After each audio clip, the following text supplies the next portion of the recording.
Chapter 472. Jiang Zhao said, "It's not about the woman." Qin Fian was at his wit's end. Was it that difficult to get information out of him? "Brother, you're older than Yi Chen. Why don't you just let him have his way?" Jiang Zhao licked his lips. "It's not about the woman. It's about who is in charge." Qin Fian dared to conclude that it was for a woman, but he didn't know why. He was so anxious that his heart was scratching like a cat, but he didn't dare to speak too confidently, for fear that he would miss out on a word or two. Jiang Zhao didn't know what Qin Fian was thinking. He asked, "Are you very free?" "I miss you," Qin Fian said casually. Jiang Zhao put the signed documents in front of him into a craft paper folder. He wrapped the folder with a white cotton thread and put it on his left hand. "Oh, you know that I like women." Qin Fian pursed his lips. "Even if you like men, I don't want to be incestuous. My taste isn't that heavy." Jiang Zhao picked up a folder on his right hand and took out the documents. He glanced at Qin Fian. "Your taste is so light. You have the lightest taste in our family. That goes without saying. I don't even put salt in my food." Jiang Zhao couldn't help but laugh. In Haiqing, only Qin Fian dared to say that he was gay. He never felt that he was embarrassing his grandfather. "Yes, not only do you not put salt, but you also don't use fire. You just eat it raw. Miss Tseng, you're here." Jiang Zhao and Qin Fian heard Lu Cheng's voice outside the door and stopped talking. Qin Fian winked at Jiang Zhao. "Actually, Enchanting is quite nice. You can try." Qin Fian shook his head and shrugged his shoulders to show that he couldn't accept it. "You know that I'm very loyal." Enchanting was caught eavesdropping at the door by Lu Cheng. At this time, how could she care about being polite? The only thing on his mind was Qin Fian's question to Jiang Zhao, and the reason he was at odds with Zhuang Yichen was because of a woman. Women. Didn't the Ouyang Yen dump him long ago? This hurt Enchanting's self-esteem too much. All these years, she had treated Jiang Zhao as Tang Xing, but where did this woman come from? It was Enchanting's first time entering the house. She used the same imposing manner as when she went out in the past. She was arrogant. Lu Qing knew that Qin Fian was there, so he didn't need to be in the way. He immediately closed the door and didn't dare to let strangers near the office. Enchanting walked up to Jiang Zhao's desk and banged on it. She craned her neck and said, "Jiang Zhao. In life, you belong to me, Enchanting, and in death, you belong to me. My father has already acquiesced to us being together. If you dare to fool around outside, I'll turn you into a eunuch." Jiang Zhao acted as if he didn't hear her at all. He said to Qin Fian, "Fian, didn't you miss me? Where are you going tonight?" Qin Fian pushed up the refined frame glasses on his nose and frowned. His devilish face looked miserable as he said, "Bro, you've broken my moral integrity to the point where I can't even pick it up. I still need a good reputation. Actually, I've never had any thoughts of incest." Enchanting was about to go crazy from being ignored. She grabbed the pen holder on the table and was about to throw it at Jiang Zhao when Qin Fian's soul-stirring phoenix eyes suddenly lit up. He shouted, "Oh my God! I finally understand why there are more and more gays.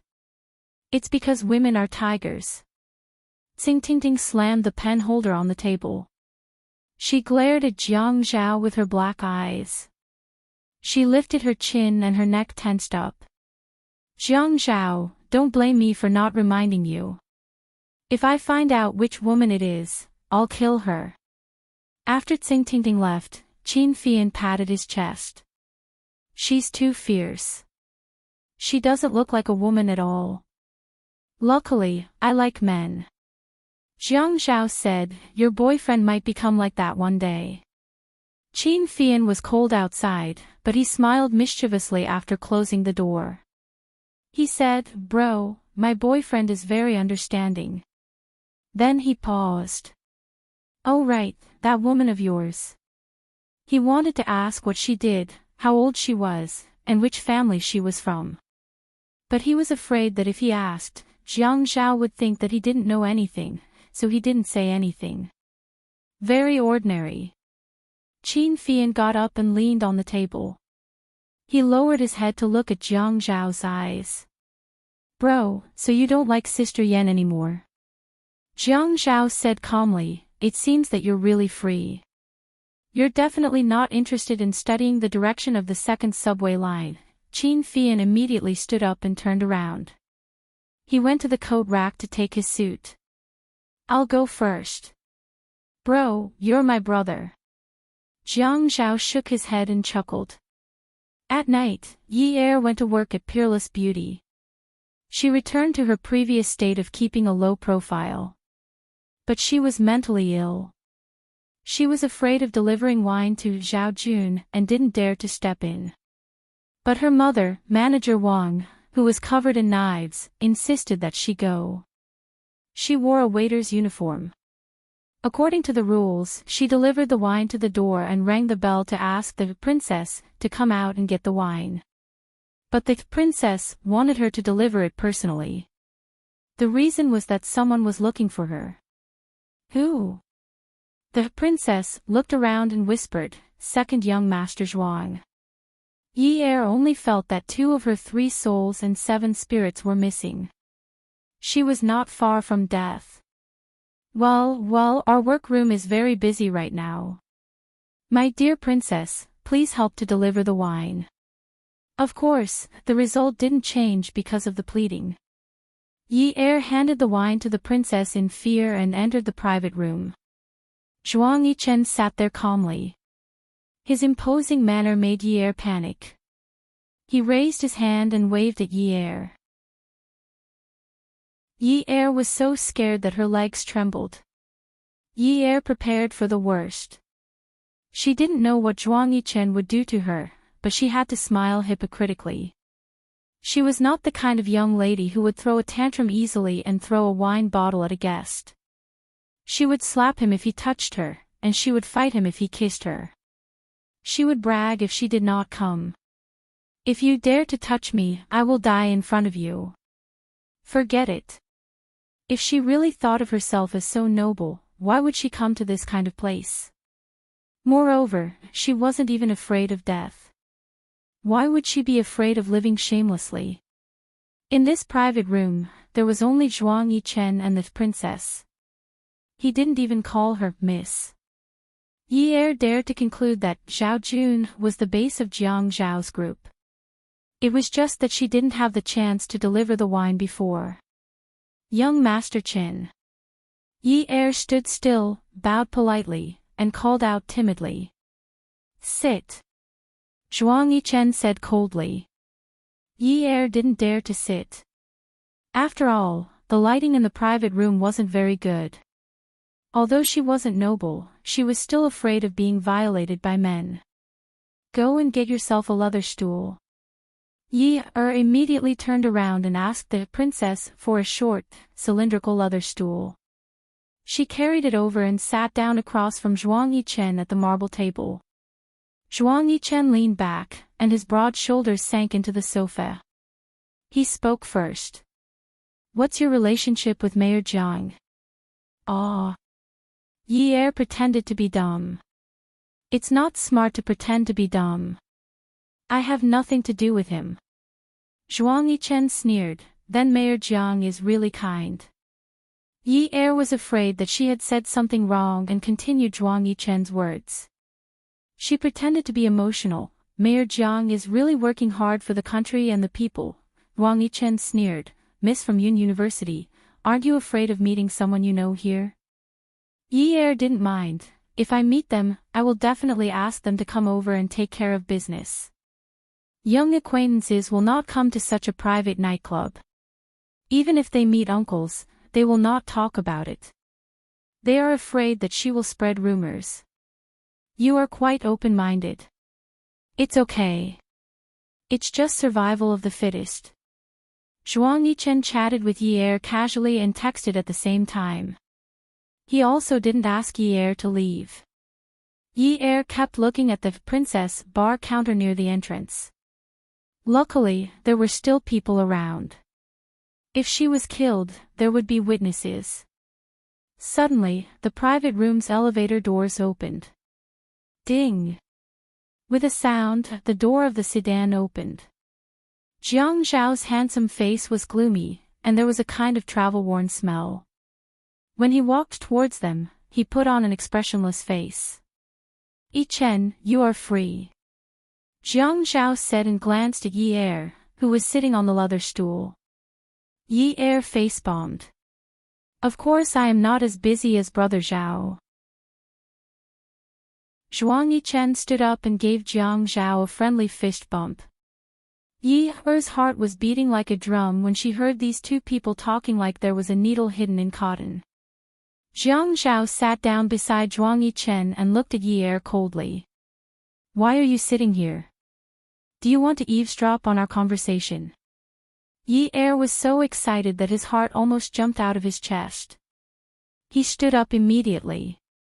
"Then I shall not disturb you. Young Master Qin, Mayor Jiang, please take your time." Then, he ran away. Zhuang Yichen looked at the door of the private room after the girl ran out and closed it. He poured a glass of wine for Jiang Zhao and smiled. "Brother Zhao, why are you in such a hurry? I told you that I only want her to have a drink here. You still don't believe me." Jiang Zhao's expression was unreadable. He tapped the side of the wine glass, indicating that it was enough. "You're thinking too much." Zhuang Yichen stared at the leather stool Yi had sat on and did not say anything for a long time. He leisurely swirled the crystal cup in his hand. The amber liquid inside sparkled under the dim light. After a while, he tilted his head to look at Jiang Zhao. His brows relaxed, but he could not hide the seriousness in them. He slowly said, "Brother Zhao, I want to play a game of chess with you." Jiang Zhao looked at Zhuang Yichen and narrowed his eyes. He frowned when he saw the smile on Zhuang Yichen's face. Zhuang Yichen asked the princess to leave the private room. He knew that Jiang Zhao had always been conservative with his words and would not leave any room for gossip. He would not casually make a promise to express his attitude. He only needed to start and see if Jiang Zhao was interested. "You know the reason why no one dares to not touch Yun Hongwei's case. He is just a scapegoat," Jiang Zhao nodded. "Yes, the government is like a magnetic field. It's the same principle as the business world. It has its own balance. When it comes to scapegoats, there's only the beginning and not the end. Yun Hongwei is involved in this more or less because of himself. He is on the wrong team. The magnetic field needs to be reshuffled. It is reasonable for him to be the first to be involved." "Yes, that makes sense." Zhuang Yichen bent down and reached out to pick up an exquisite steel cigarette case with a dragon totem on the marble table. With a little pressure from his fingers, the lid of the case opened. There was only one cigarette inside. He closed the lid and threw it on the table. He sat up straight and held the crystal glass, but did not touch it. "No one dares to touch Yun Hongwei's case, but we don't know who the big boss is. Brother Zhao, don't you know?" Attention, Songshu 566. Chapter 473. Zhuang Yichen's tone had always been unhurried. Whether it was him or Jiang Zhao, they were used to this way of speaking. They were able to express their intentions, stabilize their aura, and not let others steal their true thoughts. They left room for leeway and could also test others. Jiang Zhao's sudden anxiety when he first stepped out of the elevator disappeared without a trace. At this moment, there was only a steady and restrained calmness. He leaned forward and opened the exquisite cigarette box. He held the cigarette in the corner of his mouth and took out a lighter. With a ding, he flicked open the lid. With a click, the bright orange flame wrapped in a faint blue core appeared in front of him. The flame was extinguished with a crackling sound. The smoke coming out of his mouth was accompanied by a soft sigh. "Chen, we've been brothers for 15 years, right? It started when Mom and I transferred to High City." A trace of warmth appeared on Zhuang Yichen's face, and the corners of his mouth curled up slightly. There are some things that you should let go of. Eager for quick success and instant benefits can sometimes lead to a complete loss. The gains don't make up for the losses. Brother Zhao, do you really know the big boss behind the scenes? Is it someone from the provincial party committee?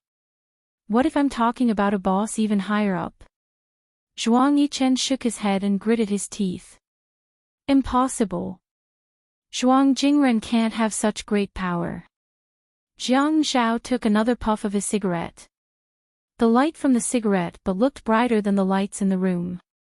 He frowned and pressed the cigarette into the heavy crystal ashtray. No matter what, Zhuang Jingren is still your father. You're now ranked at the top of the invisible rich list.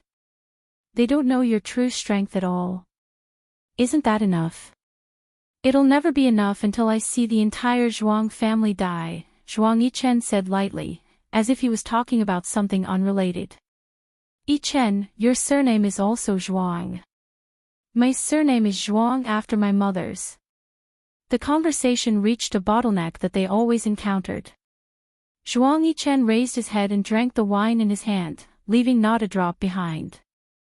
He casually threw the glass away, and it landed steadily on the table. It only shook a few times before falling flat. Zhuang Yichen casually but heavily leaned on the sofa. His voice lowered as he said slowly, "If I say that I want to intervene in Yun Hongwei's case, what do you think, Brother Zhao? Have you heard of something recently?" Jiang Zhao did not answer Zhuang Yichen directly. He did not want to continue this topic. The tacit understanding between Jiang Zhao and Zhuang Yichen was based on their 15 years of friendship. They made use of each other, but they also treated each other with sincerity. It sounded paradoxical, but there was nothing wrong. There's no way you don't know about the rise of a new family in Sea City. Zhuang Yichen's interest was suddenly piqued. You mean the Shi family in the south?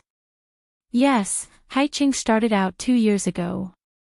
At first, they did import and export business, then they moved into hotels and real estate. This year, they acquired a game software company with potential. They're developing at an astonishing speed. Zhuang Yichen wasn't surprised. He already knew. A new family that can establish themselves in Haiqing in 2 years and expand their business to such a large extent must have a lot of money. Otherwise, they're also from the Red Sect. Jiang Zhao shook his head. Not too much. But I can't find any information about them. You want me to help you investigate? Jiang Zhao said, I want to know the background of these powerful families. It's not convenient for my dad to use the military's resources to investigate some things. You've always known the bottom line. Haiqing needs to be a big cake for my political achievements to come out quickly. Zhuang Yichen laughed out loud. You still have the nerve to say that I'm eager for quick success. We're just the same. Besides, you're trying to pull people in to steal the cake from me. Why should I help you investigate? Jiang Zhao smiled faintly. There's no such thing as an eternal enemy. Enemies can work together. Plus, from what I see, you might end up eating them. You've always had the ability to do that. Zhuang Yichen raised his eyebrows. You sound so confident. Aren't you afraid that I'll eat you one day? Jiang Zhao didn't seem to care, but his tone was confident. You'll never eat your own food and let it rot. Zhuang Yichen laughed out loud again. When Yi Er was about to get off work, she received a message from Jiang Zhao telling her not to see him for the time being. Yi Er couldn't wait to see him. Whenever she saw that crazy iron plate, she had to pretend to be a grandson, a demure lady, and a pitiful one. She didn't even get nominated for an Oscar, Golden Horse, Golden Rooster, or Golden Eagle awards. She still had to work hard to act. The next time she participated in China's Best Acting, I'm an Actress, she would definitely become famous. Yi returned home. Early the next morning, Zhou Yan came looking for her and had a big fight. Not only did this ruckus not affect Yi's mood, but it also gave her an indescribable sense of joy. She finally understood the beauty of power. Previously, she only felt the darkness and filth of power. Power made her run into a wall everywhere. She had to beg for help, learn to live by people's expressions, and be cautious. In the past year, she only felt that power was like a demon's hand, choking her neck. She didn't die, but she couldn't breathe properly. In the face of power, she knew that there were things in this world that were more unfair and filthy than money. Money could buy a lot of things, but sometimes, no amount of money could buy an unspoken rule under the balance of power. For example, her father, the more Zhou Yan's face was red, the more she felt that the sky was blue. Zhou Yan's face was full of disdain. Yi, whose bed did you climb into this time? Yi wasn't stupid enough to mention Jiang Zhao. Do you think everyone is like you? Climbing into the driver's bed. Don't blame me for not reminding you. The next time you come here to cause trouble, my mouth won't be shut because of our blood relationship. Shao Jia belongs to me. That's justice. Zhou Yan felt guilty, but she didn't want to be at a disadvantage. Nonsense. The president of the court is my university classmate. He changed his mind at the last minute. Yi, I didn't expect you to be so cheap now. She knew that this matter wasn't so simple. Not only was Director Lin her classmate, but the Yuan family had also given her a lot of benefits. Now, all the money had been refunded. If Yi didn't have someone above her, how could such a big change have happened? Yi smiled sourly. Oh, Mrs. Yuan, you're the wife of a wealthy family after all. You should pay attention to your manners when you speak. It's okay for me to swear a little, but for someone of your status, the stock price of the Yuan Corporation will fall if you say it out loud. After Yi finished speaking, he threw Zhou Yan away rudely. She almost fell flat on her face. With a bang, the door slammed shut. Zhou Yan was locked outside. No matter how much she slammed the door and cursed, Yi ignored her. Ever since Yi found out that her brother's matter had been resolved, she was relieved. She knew that she couldn't mention her father in front of Jiang Zhao. Since her brother's matter had been resolved, she didn't need to care about him anymore. Therefore, Yi, who was still sleeping in on Wednesday, immediately hung up after receiving Jiang Zhao's call. At night, when she went to work, she received a text message from Jiang Zhao. The content was for her to go to the apartment in the north of the city after work. She deleted it immediately. Bah! Despicable. She had nothing to ask of him now. She could totally turn her back on him. After work, she went home at 2:30 a.m. and took a shower. Jiang Zhao's life had been smooth sailing.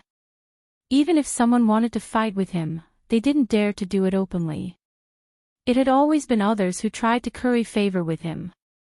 Because of his family background and his political achievements, the government naturally flourished. With such a smooth life, how could he tolerate Yi's malicious neglect? Therefore, when Yi came out of the shower and picked up an unfamiliar call, she only heard the man's cold voice. Get down here immediately. 40 seconds. Otherwise, within 2 days, Yun Sijie will change his surname to Yuan. Yi felt cold from head to toe. How could she be so stupid? This matter was orchestrated by Jiang Zhao. It was easy for him to change his mind. How did she get carried away by joy at that time? This time, Yi was wrapped in a bath towel. She pulled open Jiang Zhao's car door and got in. Jiang Zhao raised his wrist to look at his watch. The lines on his handsome face seemed particularly stiff under the restless anger. He coldly mocked, "You've improved. 37 seconds. It seems like you want to see me even more than last time." Yi Er didn't care about Jiang Zhao's expression. She just wanted to act coquettishly and put her arms around his neck. "Lord, of course I want to see you. You're so handsome, confident, and wise, Jiang Zhao, oh." He slowly pushed Yi Er away and glanced at her. Last time, she took a shower and wore pajamas. This time, she ran out of the bathroom directly, right? This woman really needs to be taught a lesson. If I don't teach her a lesson, she will never know what is bitter and what is sweet. Such a handsome, confident, and wise man called you. How would you react? Yi Er laughed awkwardly and pretended to be excited. "Yeah, of course, I would be flattered." Jiang Zhao asked again, "Then, what about texting you?" "Of course, I would be ecstatic." Jiang Zhao sneered. So, being flattered means hanging up the phone. Being ecstatic means turning a blind eye.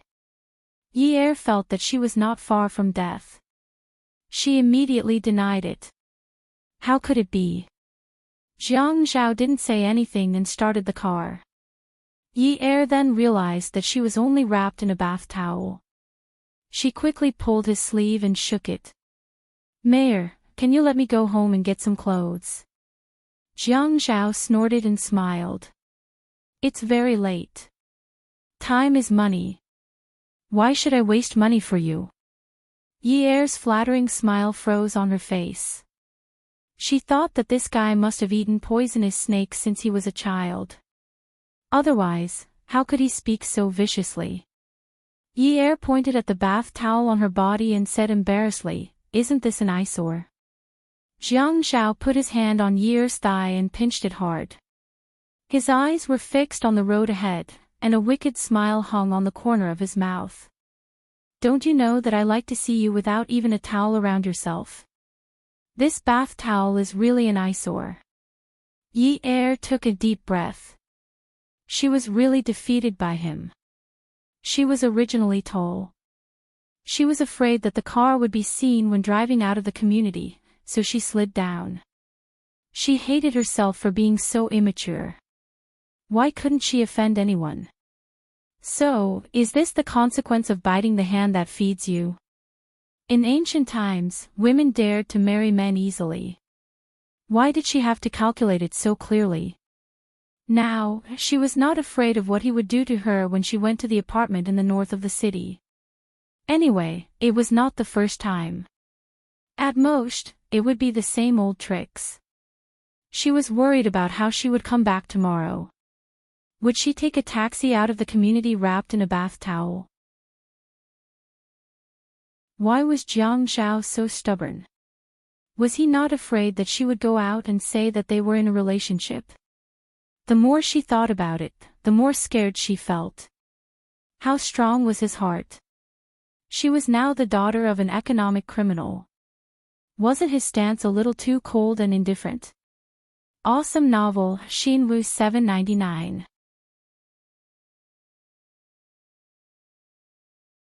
Chapter 474. Mayor, don't you think it will be bad for you if we are caught like this? Jiang Zhao replied casually, "Huh. You want to report to the police? I don't dare to do that. I am not that stupid." Yi Er felt she was not interested in talking to Dong Xuebing about these useless things. She should be more concerned about the things in front of her. "Then I don't have any clothes. Will you send me back?" Jiang Zhao turned and looked at Yi Er. Suddenly, he changed his cold expression and smiled gently. "I had wanted to send you back. But it's late now. I need to rest." Yi Er quickly gave in and said, "It's okay. You can sleep until you wake up."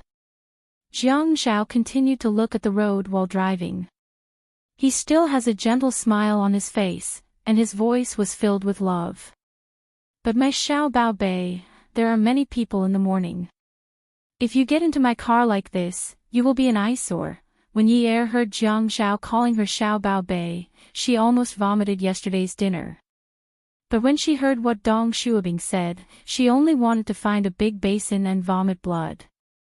This fellow looks like he is going to be soft-hearted. She thought he was going to be a gentleman. But in the end, he was still taking revenge on her. She was thinking about what Jiang Zhao would do. When they first met, she tried to threaten him. This will not work. If this fellow could threaten her, she would not be raped by him. When they met at the nightclub, they were at loggerheads. This will not work either. If he could threaten her, she would not be forced to drink vodka.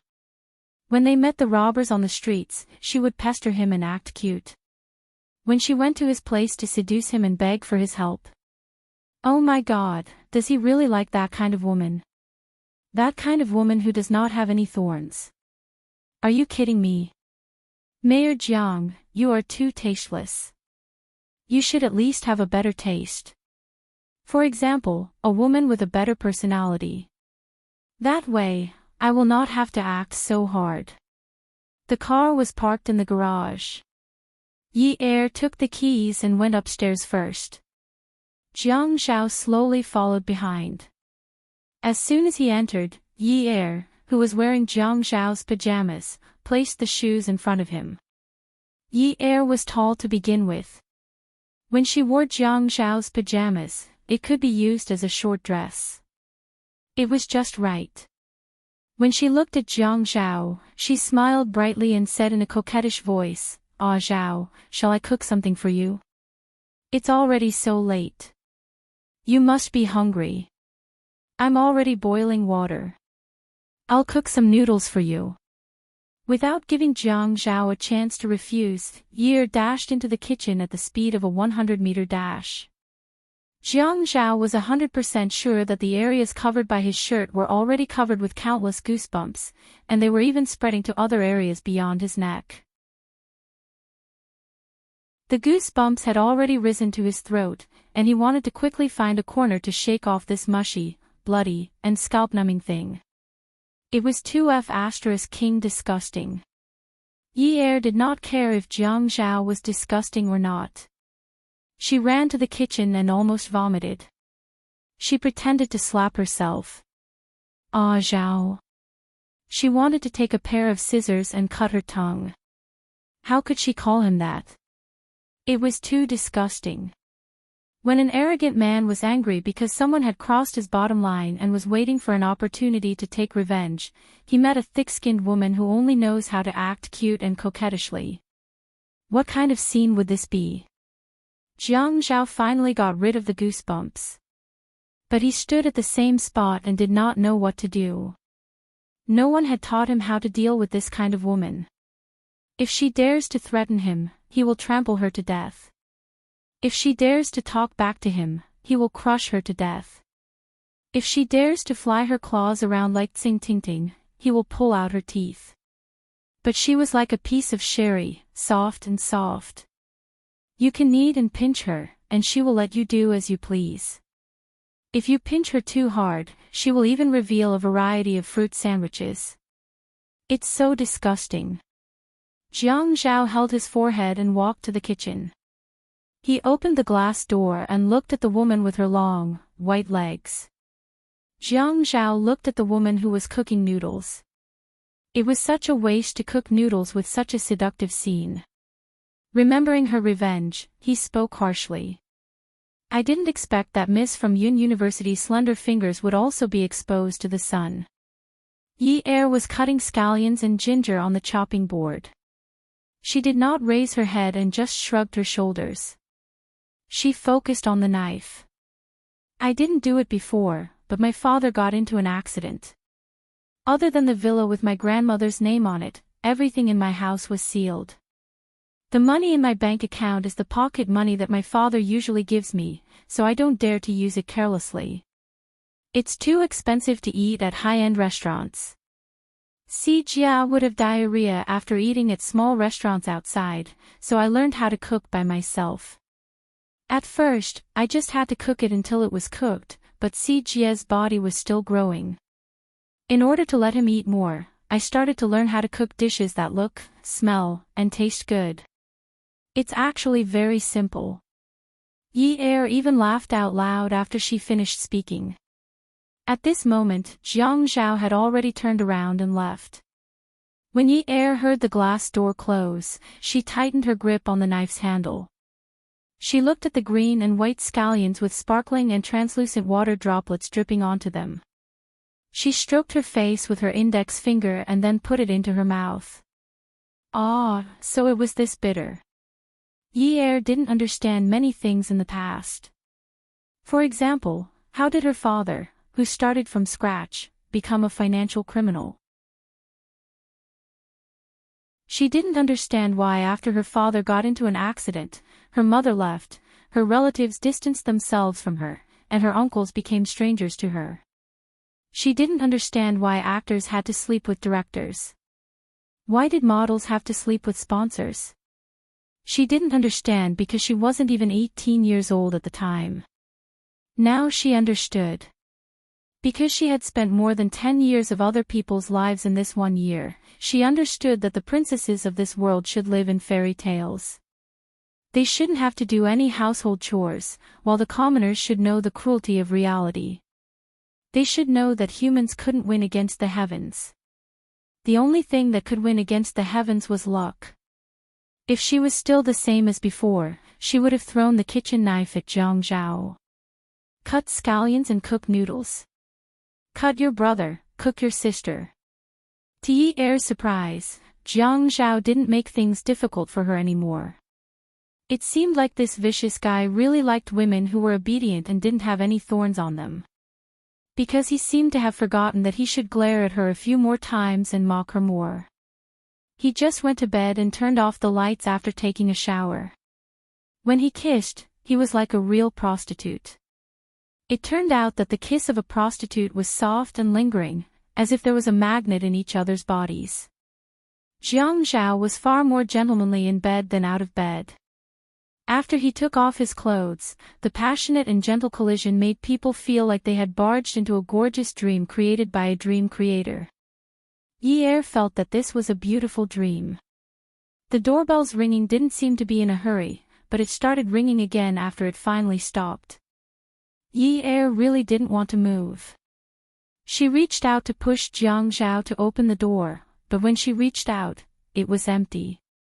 The spot where the person was sleeping next to her was no longer warm.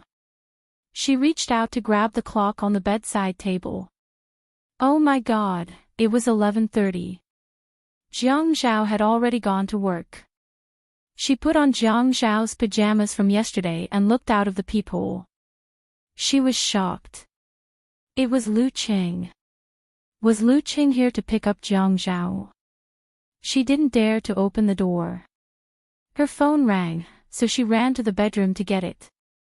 When she picked it up, it was a call from Lu Qing. Yi Er, boss asked me to bring you some clothes. Yi Er's face was as red as a monkey's butt. When she opened the door and saw Lu Qing, her face was still red. It was very awkward. Lu Qing looked around cautiously and passed the shopping bags to Yi Er. He didn't look uncomfortable or embarrassed.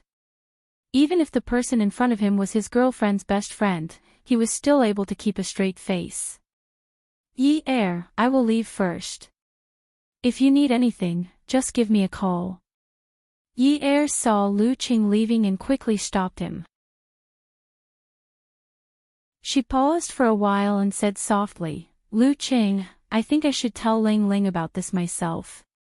Lu Qing said, it's better to keep this a secret. It's better not to tell anyone. Those who know about this will not get any benefits. Yi Er was amazed by the mayor's secretary's quality. She closed the door and took out her clothes to change. It was an ankle-length dress made of mulberry silk. It was white and had a hem. When the wind blew, it would definitely flutter. The chest and shoulder straps were handmade. The quality of the fabric and workmanship was good. She didn't even need to look at the price tag to know it was expensive. Jiang Zhao wanted her to dress like Xiao Longnu. If she were to wear this dress outside, people would laugh at her. To match the dress, Yi Er even tied her hair into 2 loose braids. She looked as pure as a fairy. Lu Qing returned to the deputy mayor's office. He had completed his task. Jiang Zhao rolled up his sleeves and frowned as he stared at the documents. When he raised his head to look at Lu Qing, he gave him a smile that made Lu Qing at a loss for words. Jiang Zhao gently tossed the document in his hand aside and lazily sat on the leather chair. Lu Qing, do you know why I asked you to deliver the clothes today? Lu Qing replied, this is because boss trusts me. Jiang Zhao laughed. Actually, I want to see if Mayor Chen's men have the guts to report my private matters to him. Lu Qing looked at Jiang Zhao, who purposely paused for a moment. He was furious. Jiang Zhao continued, you are Jingling's boyfriend. You know better than Yunyi what happened to Yun Hongwei. He had chosen the wrong side and became the victim of the power struggle. Don't think that I don't know that you were pretending to be drunk and allowed Jingling to steal the room card. You did not release those photos because you felt that Mayor Chen did not know about it. Lu Qing knew that Jiang Zhao was a shrewd person. But he did not expect him to be so shrewd. He could not hide his panic. Boss, actually, you are right. A good bird chooses a good tree to nest in. Mayor Chen's title does not have a deputy in front. Jiang Zhao purposely said. Lu Qing could not take it anymore. He immediately expressed his stand. Mayor Jiang, I have always been on your side. Lu Qing had always been close to Jiang Zhao and addressed him as boss. But this time, he had to use honorifics. Jiang Zhao nodded his head in satisfaction and asked Lu Qing to leave the office. His smile faded as he took out his phone and dialed a number. His gaze fell on the door lock that Lu Qing had closed. The light in his eyes grew deeper and deeper. After the other side picked up, he said in a deep voice, Yichen, let's start setting up that big game of chess. Add Xinlu 799.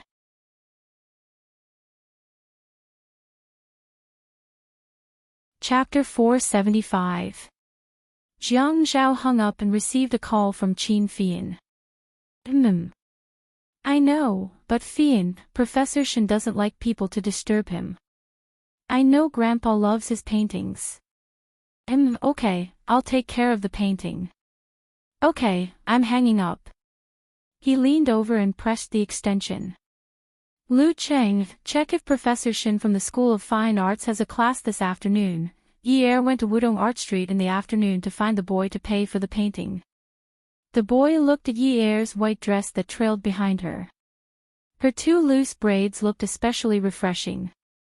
He was stunned for a moment. Yi Er explained the purpose of her call, but the boy said, if you want to pay, I'll throw the painting away. Also, you can come and get it tomorrow. I didn't bring it today. The boy looked at Yi Er's helpless expression and smiled. He was smiling because she was always afraid that he would have difficulties in life, but how could his life be troubled by money? I didn't bring the painting. Take me to your school to have fun. Yi Er had taken a break from school and didn't go to university. She was envious of the university life of people her age. The boy was stunned. Where did he go to school? My school. Yi Er pointed at the entrance of the university not far away. Aren't you from the School of Fine Arts? University was really a good place to fall in love. On the benches under the shade of the trees, by the artificial lake sparkling under the sunlight, and by the winding paths leading to a secluded place, there were couples everywhere. They were around the same age, a perfect match. On the thick and soft lawn, a young man and a young woman were lying on their hands. The boy looked at the sky and suddenly wanted to know more about her. He asked softly, how old are you? Yi Er said, 19. Where did you study? I took a break in my 3rd year of high school. The boy was silent for a while. What's your name? Yunyi, Yunyi, Yunyi, The boy murmured softly and stretched out his hand. His slender fingers were slightly translucent as if the sun had penetrated through them. He opened his palm and looked up through the gaps between his fingers. Yi Er was a white cloud in the sky. It's a very nice name. Oh, is that so? My brother always says that my name is tacky. How could that be? Look at the clouds in the sky, they're beautiful. Yi Er closed his eyes and took a deep breath of the air. It was filled with the smell of grass. That's because the clouds you see now are white clouds that are like cotton candy. Behind them is a blue sky. With the blue sky as support, it is a kind of fresh beauty.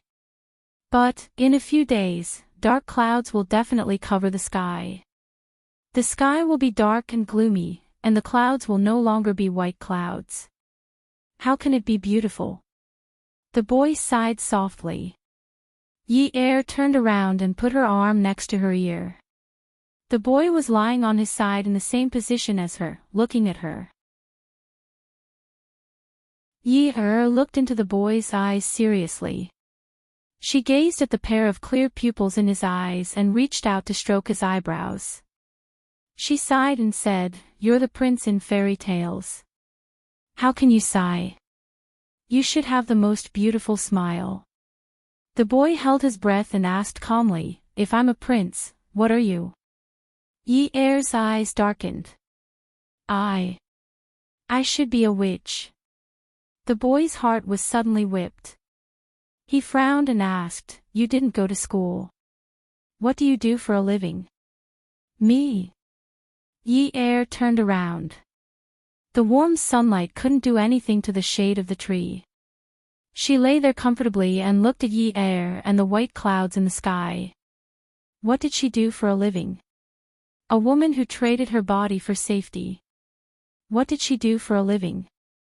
The boy stared unblinkingly at the girl who was lying flat and no longer looking at his eyes.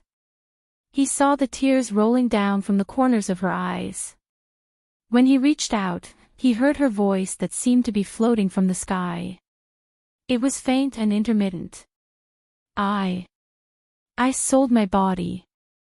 Actually, at first, I wanted to rely on myself. Later, I felt that I was too naive. Look at the dress I'm wearing today. It's so beautiful. It's so expensive. If I didn't buy it myself, I wouldn't bear to spend that money." The wind seemed to have stopped at this moment. He seemed to have heard the sound of tears falling into the grass. It was so loud, like glass beads hitting a thick steel plate. The shattering sound could penetrate a person's fragile eardrum. At this moment, a black Audi used by the government slowly drove into the quiet and beautiful art campus. Yi Er ran away from the lawn. She used almost all of her strength. She never knew that breaking herself for others to see was such a cruel thing. She thought that she would be able to calmly talk about it, but she couldn't persevere. She selfishly thought that she could finally expose herself in front of a pure and flawless person and pour out all the rubbish in her heart. But she really shouldn't have polluted his world. She didn't expect to bump into the black Audi. She felt like she was dreaming when Jiang Zhao asked her to get in the car. The person who was driving was Lu Qing. He was still a high-quality secretary. He was so calm, and he directly ignored her. Jiang Zhao looked at Yi Er sitting alone by the car door. She didn't move closer to him. He patted the seat beside him and said, "Come here." Yi Er moved over and sat properly. She sat in a dignified manner, like a lady from a wealthy family. Jiang Zhao reached out and smoothed the hair on Yi Er's shoulder. Then he played with her braids in his hands. She looked pretty good dressed like this. This girl was quite malleable. When he saw her running out like that, he was shocked. When she turned to look at the car, her eyes widened in horror. She was wearing a white dress and had 2 braids. Standing there, she looked like a little white rabbit. Thinking of this, he couldn't help but soften his voice. What are you thinking? The car on campus is driving so slowly, but you can still hit it. You're really something. Yi-er didn't care that the driver was Lu Qing. She shamelessly burrowed into Jiang Zhao's arms.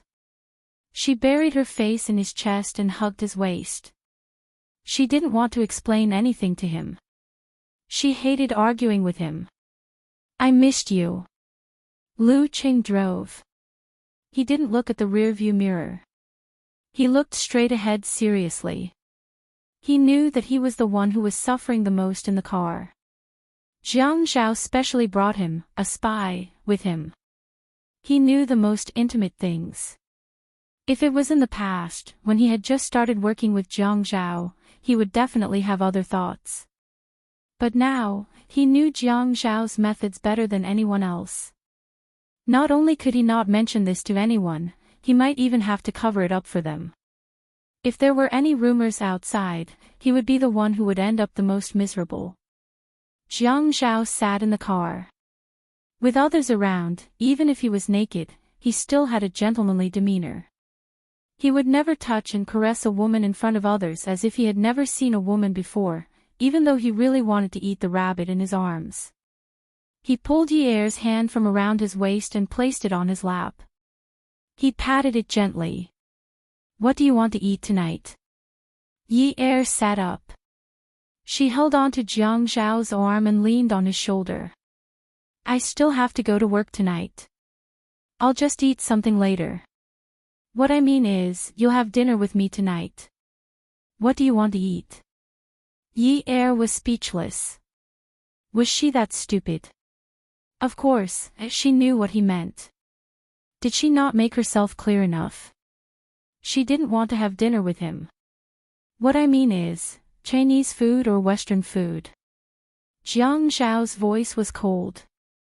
When he tilted his head to look at Yi-er, his jaw dropped. His questioning tone was full of charisma. Yi-er glared at Jiang Zhao. This damned man. Was he trying to pull out all the thorns on her body? Did she look like she needed to be taught a lesson? She was angry and refused to listen to him. Malatang. Lu Qing, book a private room for Taj tonight, Jiang Zhao instructed calmly. Then he looked down and fiddled with the little hand in his palm. Indian food. Yi-er sighed. She knew that Jiang Zhao was constantly reminding her not to fight with him. Otherwise, she would regret it and wouldn't even have the chance to choose again. But why should she listen to him? Was he going to use his official methods on her now? Since she couldn't fight him head-on, she would just have to act. Ah, Zhao, I don't like Indian food. Jiang Zhao pulled the back of Yi-er's hand to his lips and kissed it gently. Then he wrapped his hands around it and rubbed it gently against his chin. Yi-er almost fainted. But when she took a closer look, she saw that his eyes were full of cunning. When he looked at Yi-er and smiled, he purposely seduced Yi-er's soul, making her shiver. His tone was as if he was pampering and forgiving a young girl. He was really considerate. But I like to eat it. But don't worry. Since you like to eat malatang, I'll get someone to pack a portion for you. Even if you want to eat 10 or 100 portions, I'll get someone to send it to you. Yi-er was so angry that she was bleeding internally. She was going to eat Indian food at a high-end restaurant like Taj, and he was going to pack a portion of malatang for her. What was this? What was this? 100 portions. Was he trying to eat her to death? How could he think of this? Ah! This crazy man. Sorry to disturb you. Did you see a girl? She's very pretty. She's wearing a white dress that reaches her ankles. Her hair is tied in 2 braids and is dyed chestnut. She's so tall. Excuse me, did you see a girl running over from that side? When the boy came back to his senses, Yunyi had already been blown away by the wind. He asked and gestured to the people he met, but he didn't know if it was because he didn't express himself clearly enough. Or did they really not see her before? He didn't believe that this person would just vanish from the face of the earth like that. The decoration of the high-end Indian restaurant was far more impactful than the taste of the food. It felt like they had entered a house made of gold. Everything was golden and gorgeous. Sitting at her seat, Yi looked at the malatang that had been packed in front of her. Then she looked at Jiang Zhao's elegant movements as he chewed and swallowed slowly. She felt that eating this meal felt like a year. Jiang Zhao acted as if he had seen Yi by accident and asked, "Why aren't you eating? Does this malatang not taste good? Or you can tell me the address and I'll get someone to buy it." Yi glared at Jiang Zhao with hidden bitterness. If she glared at him, she would get pregnant with twins. Come over here." The table was a big round table. Yi and Jiang Zhao were like the cowherd and the weaver girl, separated by a Milky Way. At this moment, Jiang Zhao waved at her, so she tactfully went over to him. "Gigai." Jiang Zhao used the napkin in front of him to gently wipe the corners of his mouth. Before Yi sat down, he pulled her to sit on his lap and hugged her. He rested his chin on her shoulder and spoke as if he was coaxing a child. "Today's malatang doesn't taste that good. Why don't we eat some Indian food?" Yi bit her lip. "This jerk." The man held her in his arms and put on a pair of disposable gloves. He peeled off the tender meat of the grilled prawn and fed it to her. "Is it spicy?" Yi ate with relish. "No. This kind of treatment was hard to come by." She pointed at the curry crab and said, "Dip it in the curry." Jiang Zhao's movements were not affected at all as he peeled the prawn with the woman in his arms. He dipped the peeled prawn in the curry and fed it to the woman. He said slowly, "I've found a better school for your brother. If you agree, you can transfer him to another school. Since you're with me, I can't mistreat you." She was with him just like that. Was he addicted to sleeping with her? Yi couldn't swallow the prawn in her mouth. Jiang Zhao picked up the glass of water in front of him and fed her. He kissed her on the cheek and said, "You can't look for those old foxes who know too much about the dark side of the world for your dad. The more power they have, the more they won't interfere. I'll give you a clue. A girl who's still in her second year at the media college. Do you know what newborn calves are not afraid of tigers means?" Awesome novel, Xinwu 799.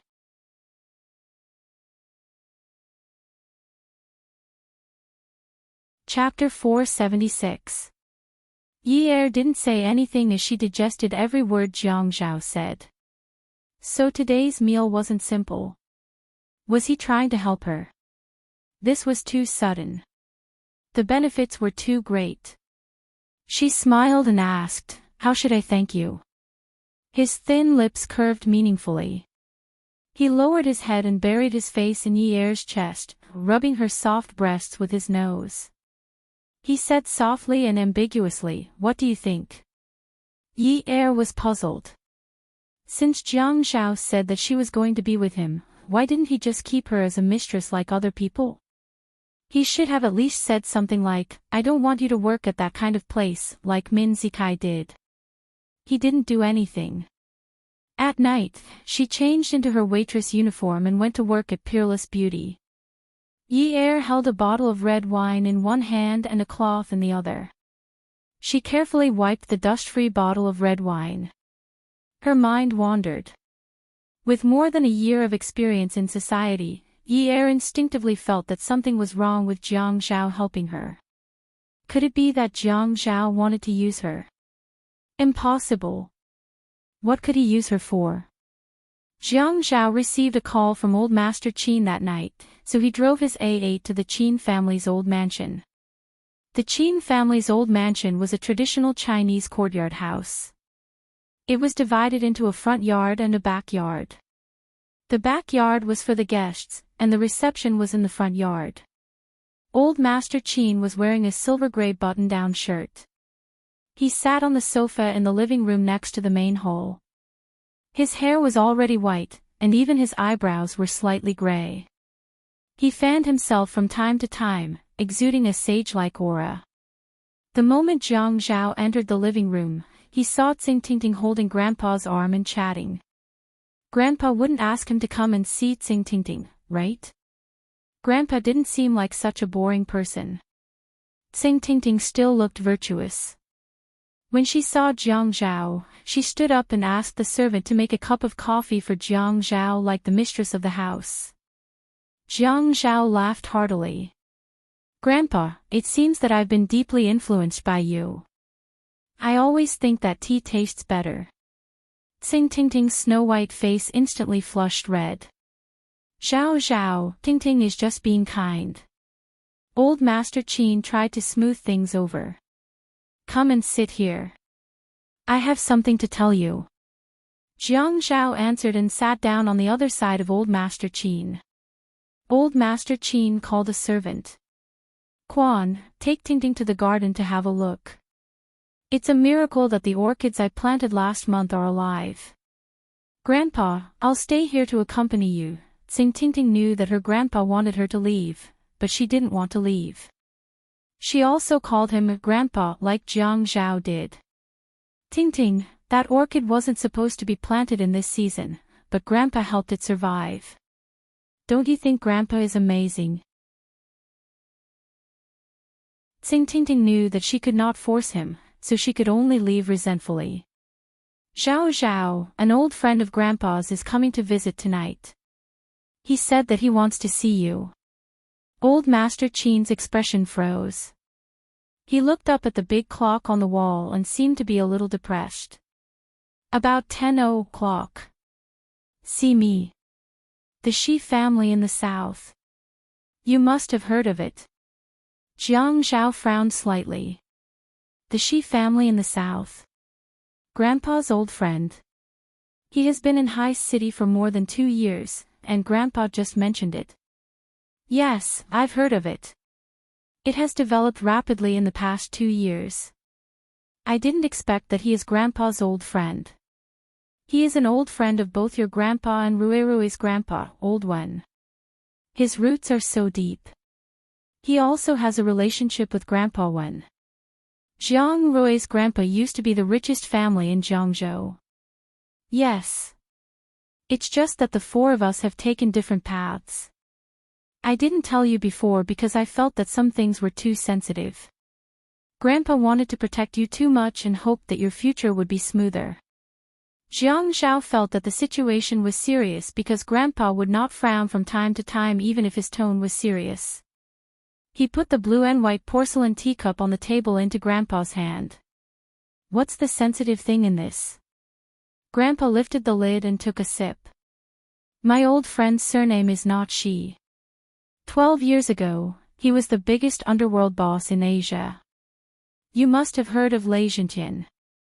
Although you were only 17 years old at that time, you must know who he is now. Jiang Zhao could not help but frown. Change his surname. Grandpa sighed with some regret. 12 years ago, there was a mole around him. The enemy killed the Lei family. In the end, only he and his grandson survived. He was also afraid of cutting off the bloodline of the Lei family, so he changed his surname and tried to clear his name. But even if he didn't say it, I also know that such a big underworld force can't be completely cut off. I've already used the excuse that you have something to do and rejected him many times.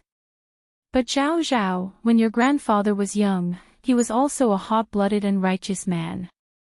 In the past, we were friends who had gone through life and death together. We can't just refuse to see each other just because you said so. You can only grasp the propriety of this. Moreover, in the path of politics, you have to deal with different people. Yes. Grandpa, I understand. At this moment, a car horn sounded outside the mansion. After a while, the butler, Uncle Wu, walked over and said respectfully, "Old master, the guests have arrived."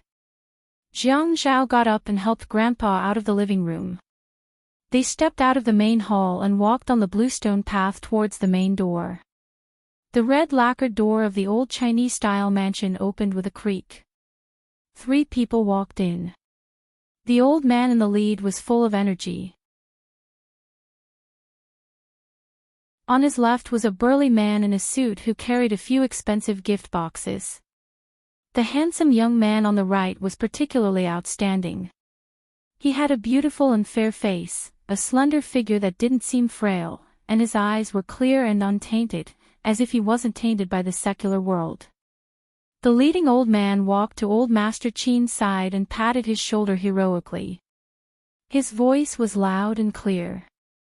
"Old Qin, you've also started to dress like this and pretend to be refined. Look at you, I've learned bad things from you. Remember to call me old Mr. Shi."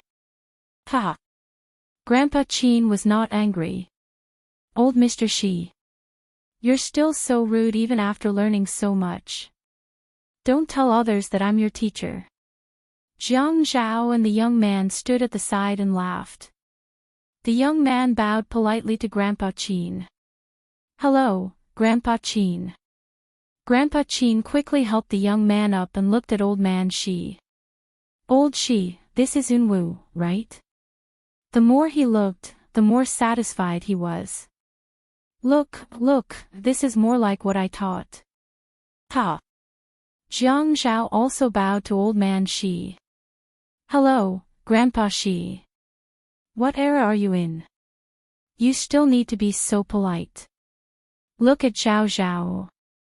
He's so handsome and manly. Unlike Unwu, he looks like a weak scholar." Ha! Old man Shi helped Jiang Zhao up. Although he said that, his hearty laughter told everyone that he was very happy. The young man looked at Jiang Zhao and nodded politely. When he smiled, the smile melted into his eyes. His eyes were clean and bright like the warm sunshine of early spring. He extended his right hand and shook it like a gentleman. "Zhao Gu, I'm Shi Yunwu. Nice to meet you." Jiang Zhao shook Yunwu's hand and patted him on the shoulder. "Nice to meet you too. I'll come here often." Yunwu always spoke politely and gently. "I'm just afraid I'll disturb you." "How's that possible? Let's go in." As they walked into the living room, the 2 old men bickered with each other. Old man Qin was wearing a Chinese-style jacket with buttons on the front. His trousers were also loose silk. When he walked, his footsteps were light and gentle.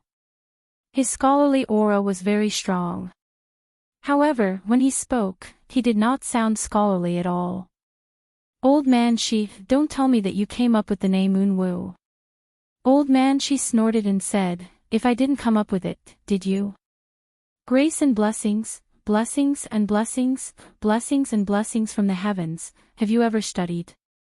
I'm afraid you don't understand such profound logic." Old man Qin snorted. "I've studied more books than you've eaten salt. Among us, you're the only one who doesn't study." Old man Shi asked indifferently, "Oh, then have you seen Naruto? It's very popular. Have you seen it?" Old man Qin's eyes widened. "Naruto? Fire, what is Naruto?" Jiang Zhao and Unwu looked at each other and couldn't help but laugh. Unwu raised his hand and whispered in Jiang Zhao's ear, "I'm the one who read that comic." Actually, Grandpa only saw the name on the cover and said that I didn't learn and only knew how to read children's books. Ha! Jiang Zhao shook his head and smiled. Was this really the old Lei Zhentian? It was too unbelievable. He whispered to Unwu beside him, "After seeing your and my grandfather's, I'm really looking forward to the scene when Grandpa comes to Haiqing to celebrate Grandpa's birthday next month. That scene will be even better." Yunwu's eyes shone with warmth. "Really? Then we'll have a good show to watch at Grandpa Qin's birthday." Ting originally thought that old man Qin had sent her away to talk to Jiang Zhao about her. She didn't know that he was meeting guests. He didn't take her seriously at all. But weren't there guests here? She thought about the purpose of her visit today. Yes, purpose. She had hired a private investigator, and he had indeed taken a photo of a woman today. That woman was the daughter of a damned economic criminal. She had gotten into his car at the Academy of Fine Arts and even had a meal with him. She wanted to use the photo to question Jiang Zhao. Was it not because of her father that he could become the deputy mayor? What did he dislike about her? She wasn't any worse looking than Yun Yi. Jiang Zhao had almost forgotten about Xingtingting's existence. However, when he saw Xingtingting walking towards them like a hostess, he realized that there was actually a woman in this world who was even more thick-skinned than Yun Yi. However, this kind of thick-skinned method was different. Yun Yi had never taken the initiative to jump out and annoy him. She was thick-skinned to please him. Although that kind of shameless fawning was very fake and overboard, it always revealed a kind of adorable vigor. Wasn't Xingtingting's sense of propriety too much? She was either excessively dignified and reserved, or excessively unreasonable. Yun Yi was, at most, a wall on top of a wall. She would fall wherever the wind blew. Xingtingting was a serious polarization. The gap between the rich and the poor was too big. This was a serious social problem, and it was worth paying attention to. But Feng Yu didn't want to pay attention to her. If he did, he would be looking for trouble. So, he chose to ignore her. At this time, Xingtingting felt that she was being slapped in the face in front of everyone. She was the beloved daughter of the provincial party committee's secretary. Jiang Zhao had to be polite to her father. Why was he being so arrogant? Jiang Zhao, let me ask you. How long had the woman in your car been with you? Don't try to deny it. I had taken a photo, and the photo is in my bag. Don't make me ask you in front of so many people. I don't think Grandpa wants to hear her name at all. Xingtingting stood on her tiptoes and whispered into Jiang Zhao's ear. Jiang Zhao's face turned cold. He avoided everyone's gaze and glared at Xingtingting. When he turned to look at Unwu and Old Man Shi, his face was still full of smiles. Grandpa Shi, Unwu, I'll send you guys off first. Unwu politely declined. Grandpa Qin, Brother Zhao, I'm disturbing you guys so late. Don't send us off. Rest early. Jiang Zhao still insisted on sending the guests to the car. The driver went to the garage to pick up the car while they waited at the entrance. Unwu smiled and chatted with Old Man Qin the whole time. Xingtingting stood beside Jiang Zhao and snorted, who does Yun Yi think she is? I've warned you before, be careful that I don't kill her. When Jiang Zhao and Unwu heard this, they both turned to look at her. Ad Songshu 566.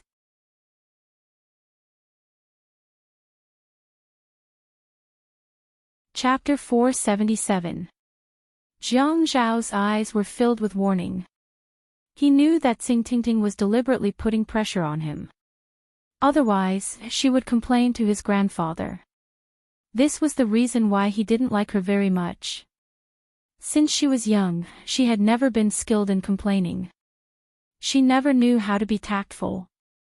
Yunwa's eyes were filled with confusion. This girl was really something. She looked gentle, but her words carried a lot of weight. Who was she going to kill? He didn't hear clearly. At this moment, the Shi family's chauffeur had already arrived at the entrance. It was a luxurious Lincoln. The butler opened the backseat door for them. The smile on Jiang Zhao's face froze when he saw the car drive out of the small road. Old Master Qin's face suddenly darkened. All of you, come in. Jiang Zhao treated Xingtingting like a big brother playing with a little sister when they were young. Ever since she started having feelings for him, Jiang Zhao would avoid her if he couldn't afford to offend her. At most, he would mock her or ignore her. This time, he was glaring at her fiercely. Ting pressed her chest, not daring to move. Jiang Zhao said in a low voice, Ting, I'm warning you. If you dare say a word in front of grandfather, I'll let you know the meaning of regret. The summer night was very quiet, especially when the housekeeper and servants saw that their sage-like old master was actually angry. No one dared to make a sound. In the main hall, Grandfather Qin sat on the main seat. Sit down and speak clearly. Ting looked carefully at Jiang Zhao, who had already sat down. She remained standing and asked softly, Grandfather, what did you say? Say what you said just now. Who were you going to kill? Ting panicked. No, Grandfather Qin said, Ting, Grandfather will be frank today. Although the Qin family started out as a business, and Zhuahao and Jiang Zhao are both my grandchildren, Grandfather has never treated them as outsiders. They are all the treasures of the Qin family. They are in the military and politics, so they can't afford to offend people. Leaving the Qin family aside, if Grandfather Zhao hears what you said, I'm afraid he will have a bad impression of you for the rest of his life. Ting didn't dare to say anything else. Grandpa, I'm just saying. It's Xiao Gage who's been ignoring me, so I said that on purpose. Ting, you've been following Zhao around and calling him a brother since you were young. I've always treated you like my granddaughter. You have to know your place. You should know what you should say and what you shouldn't. If word gets out, how will Weigua deal with you? Grandpa. Ting was at a loss. Old Master Qin didn't ask her why she said that. Instead, he kept blaming her. What did he mean? Granddaughter. Wasn't she his granddaughter-in-law? From the beginning to the end, Jiang Zhao never looked at her. Even when old Master Qin kindly called the butler to send her off, Jiang Zhao never came out to send her off. He didn't even ask her for a photo. Was he so sure that she wouldn't spread the photos? So when she was driving, she still gave him a call. Jiang Zhao, do you believe that I'll let people know tomorrow that you're with the daughter of an economic criminal? The man on the other end of the phone said disdainfully, I wonder what it's like to be a businessman. I'd like to give it a try. Then, the man's voice suddenly deepened. With a hint of viciousness, he said, I can tell you her address. Don't you dare lay a finger on her. Ting, don't blame me for not telling you clearly. Since she's with me, she's mine. From now on, I'll teach you a lesson even if there's a scratch on her skin. Jiang Zhao hung up the phone and returned to the main hall. He sat down on the side seat. Old Master Qin didn't have the seriousness he had when Ting was around. He softened his tone and said, Zhao, I've always thought that you're easy to manage in our family. Unlike Fian, who only knows how to piss me off. Can't you let Grandpa stop worrying? What's the name of the daughter that Ting mentioned just now? Grandpa didn't hear clearly. Jiang Zhao thought to himself that it was a good thing that he didn't hear clearly. Grandpa, can't you let me keep some secrets? Men need private space. Old Master Qin snorted in dissatisfaction. What if it turns out to be like Fian in private? Are you going to ask Grandpa to vomit blood? Fian will return to the right path one day. Old Master Qin sighed. He's not on the right path. He wants to play around. I'll let him be for now. At this point, his tone suddenly became heavier. He snorted and said, but in a few years, if he doesn't give birth to a son with the surname Qin, I'll strip him naked and hang him at the entrance of Haiqing's toll booth.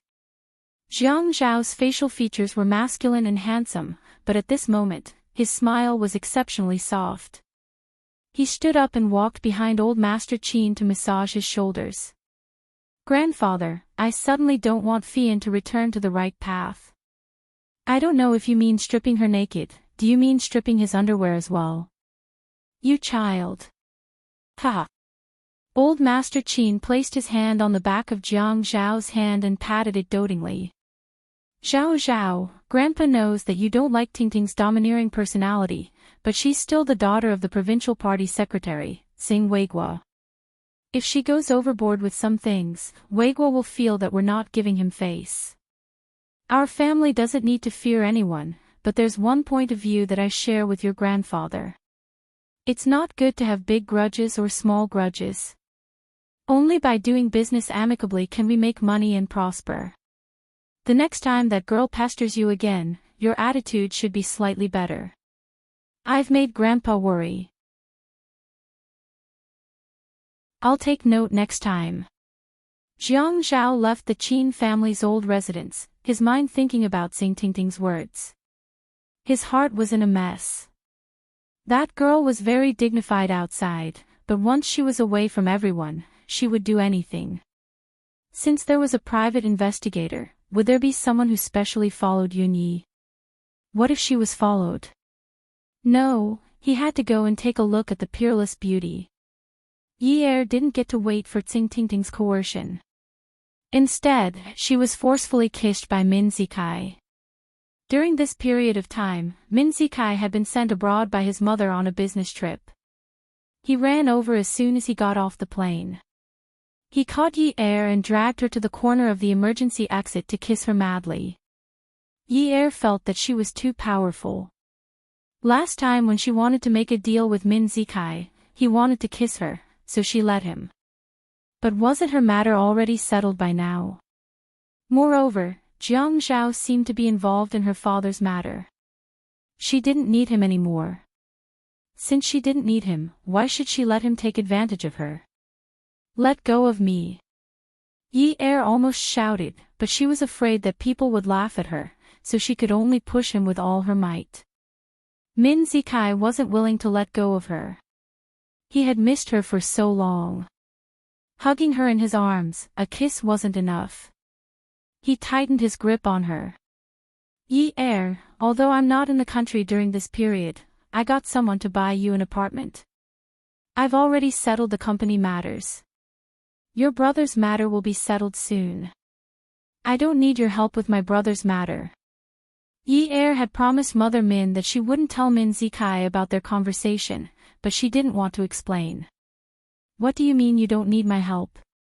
Yi Er, I love you. I'll treat you well in the future. I won't leave you alone again. Really?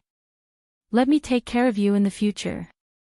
I won't let you suffer anymore. As for Jiang Zhao, he got someone to ask Director Lin the moment he arrived at the Peerless Beauty. Yi Er had already gone out to deliver drinks. He came out to ask a few more people from the service department, but they all said that they didn't see Yi Er. He thought of Xing Tingting's arrogant personality and the harsh words she said. He was anxious and unbearable. He was afraid that Xing Tingting would act rashly and take him away, doing something irreversible. Along the way to the emergency exit, he saw a touching scene of people from the Qin dynasty hugging each other tightly and confiding in each other. There were many touching words and vows of love. I love you. I won't leave you alone again. I won't let you suffer anymore. Tui. How disgusting. They could film bitter Korean dramas. Jiang Zhao wanted to leave. After all, nothing had happened to her. The old Qing dynasty people here were like firewood burning with passion. It was normal for old feelings to rekindle. It had nothing to do with him. But when he thought about it again, why does this have nothing to do with him? This woman even slept with him last night. Just now, he was afraid that she would be killed by someone, causing him to worry for nothing. She actually dared to run to such a place where even ghosts couldn't find her to have an affair with her ex-fiancé. Did I disturb you? Jiang Zhao immediately got rid of the dark clouds on his face and put on a fake gentlemanly smile. He stood beside the wooden door and looked handsome. When Yi Er heard Jiang Zhao's voice, she panicked and almost lost her balance. Min Zikai hugged Yi Er and turned around. He was also surprised to see Jiang Zhao. How could he forget who was the one who carried his fiancée up to the 6th floor that night? Also, Yi Er had told him that they had gone on a date. Min Zikai was handsome and looked gentle. But when he looked at Jiang Zhao, there was hatred in his eyes. So, Deputy Mayor Jiang Zhao also came to this kind of place to observe the situation. Actually, other people would not call Jiang Zhao deputy unless the mayor was in front of them. But Min Zikai purposely called him deputy. It was obvious that he was provoking him. But Jiang Zhao did not mind. He was a deputy mayor. But the most important thing was that none of the deputy mayors were younger than him. So, he did not feel uncomfortable.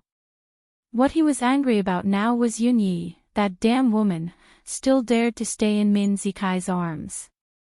Yi Er could sense the murderous look in Jiang Zhao's eyes. Although she had only met him a few times, they had been intimate before. She was good at observing people's facial expressions. How could she not know that Jiang Zhao was angry? If this young master was angry, she would be the one in trouble. Yi Er analyzed herself clearly. She had multiple personalities and multiple personalities. When she met a wolf like Jiang Zhao, she had to hold her breath and pretend to be dead to escape. When she met a boy who liked to draw, she could act like an innocent girl without any pressure. When she met Min Zikai, she could throw a tantrum and do whatever she wanted. Anyway, he would listen to her. Taking advantage of Min Zikai's distraction, she pushed him hard and jumped out of his arms. She ran past Jiang Zhao and ran. Jiang Zhao saw Min Zikai was about to chase after Yi Er, and he grabbed Min Zikai's shoulder forcefully. But there was a smile on his face. Young Master Min, I had just met Mrs. Min 2 days ago. She is very worried about you. Min Zikai's face changed. He shook off Jiang Zhao's hand and massaged his shoulders. Deputy Mayor Jiang, you don't need to worry about me. After saying that, he turned to leave. Ad Shinwu 799.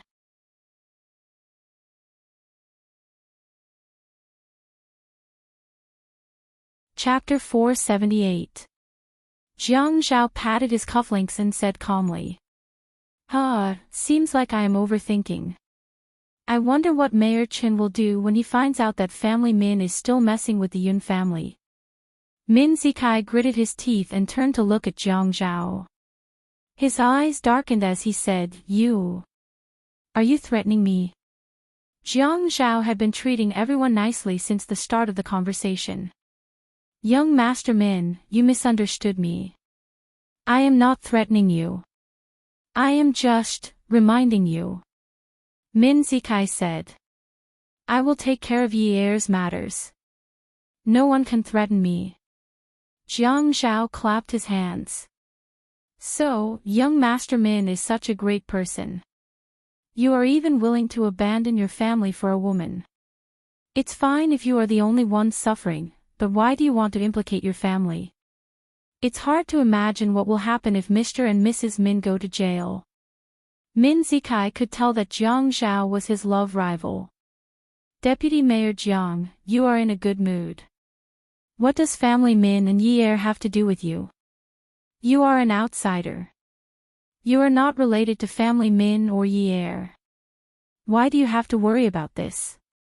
Jiang Zhao's face darkened, and his smile disappeared. Sorry to disturb you. It's such a pity that I am about to witness the downfall of a big family. Jiang Zhao left Min Zikai behind and called Zhuang Yichen. Zhuang Yichen happened to be at Zhao Jun. Jiang Zhao entered the private room and sat down an arm's length away from Zhuang Yichen. He poured himself a glass of water and gulped it down. Zhuang Yichen joked. Why don't I fire Miss from Yun University, so that our mayor won't have to stay up all night waiting for someone to warm his bed? Jiang Zhao thought that it was impossible to hide this matter from Zhuang Yichen, so he said lightly, no need. Just tell her to get off work before 11 every day. Zhuang Yichen glared at Jiang Zhao. You're too oppressive. What time does the nightclub open? She gets off work before 11 o'clock. Why don't you ask me to pay her directly? It's too much for me to support your woman. Jiang Zhao snorted. My salary is too little, and you have a lot of money. It's not right if you don't help me take care of my woman. Zhuang Yichen snorted. Why don't you tell me how much you can get from the Qin Group's shares every year? And what about the 2 companies that are not registered under your name? I'm a miser. I don't want to take a single cent, okay? Jiang Zhao thought back to the Shi family members he met at the Qin family's estate and sighed. I'm here because I have something I need your help with. 12 years ago, the head of Asia's underworld, Lei Zhentian, disappeared into thin air.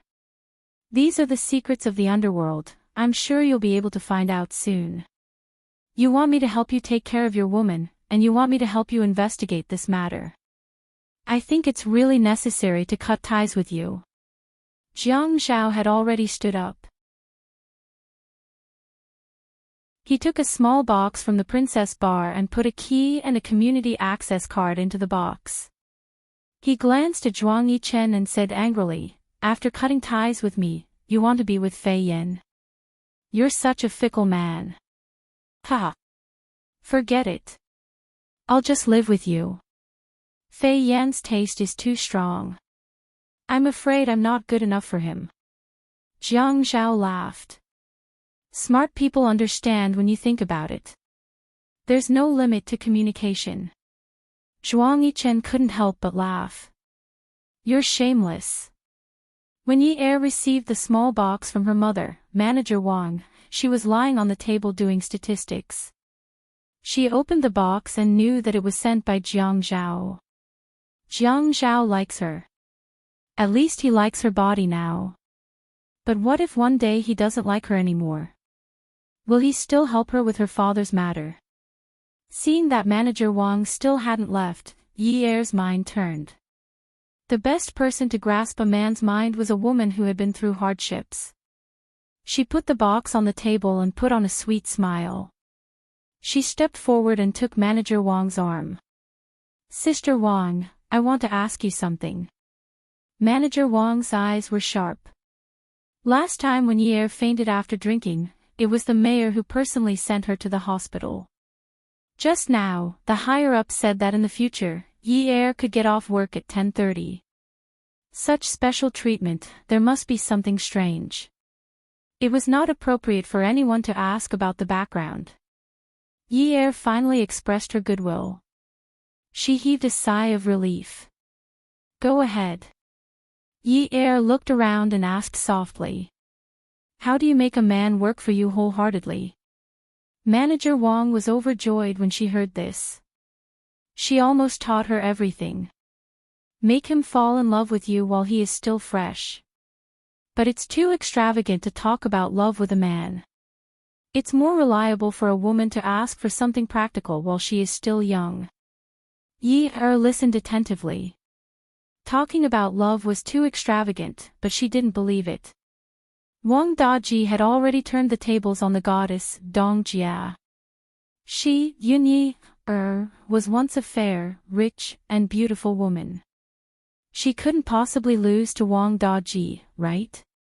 She must get Jiang Zhao. Today was the earliest day that Yi Er had ever gotten off work, and it would always be at 10:30 p.m. in the future. She knew that this was all arranged by Jiang Zhao. She went home and packed 2 sets of clothes, then took a taxi to the apartment in the north of the city. After taking a shower, when she got into bed, Jiang Zhao was already asleep. Yi Er tore off the towel on her body and hugged him from behind. Her chest was pressed against his broad back and her soft little hands were on his chest. Her little mouth landed on the back of his neck and she called out softly, "Ah Zhao." Jiang Zhao was a very vigilant person. When Yi Er came back, he was already awake. He was angry at what he saw at the exit. He wanted to leave her out for a while.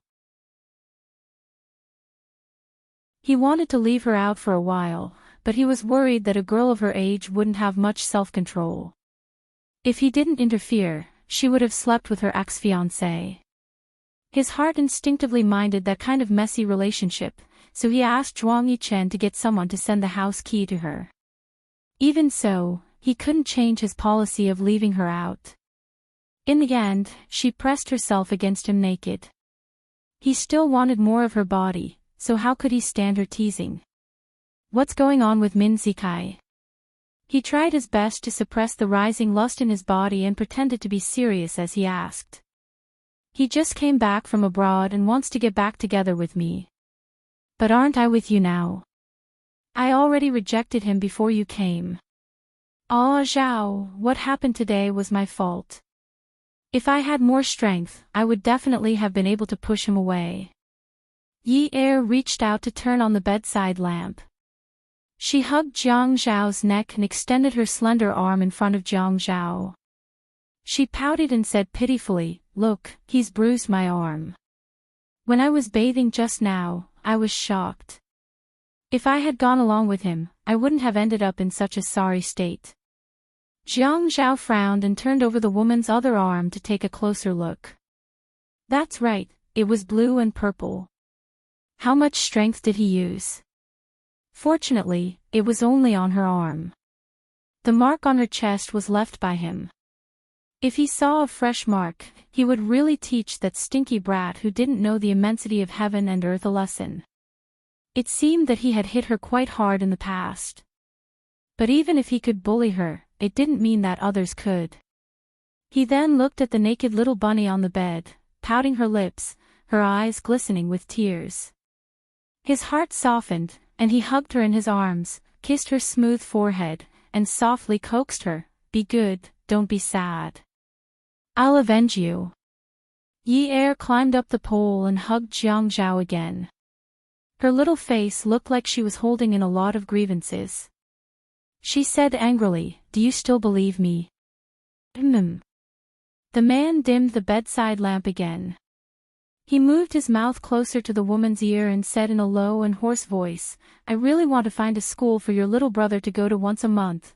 Yi Er thought to herself, "My little brother, you bastard." But she didn't dare to say it out loud. Her voice was still soft. "I'll get off work early from next week onwards. I'll come over whenever you miss me, okay?" "Okay." When he squeezed in, Yi Er suddenly took a deep breath. "Ah, Zhao, gentler. Don't." Gentler, the man's forehead was covered in sweat. He squeezed the woman's waist forcefully to relieve the pain caused by slowing down. What a little vixen. The next day, Yi Er woke up early in the morning.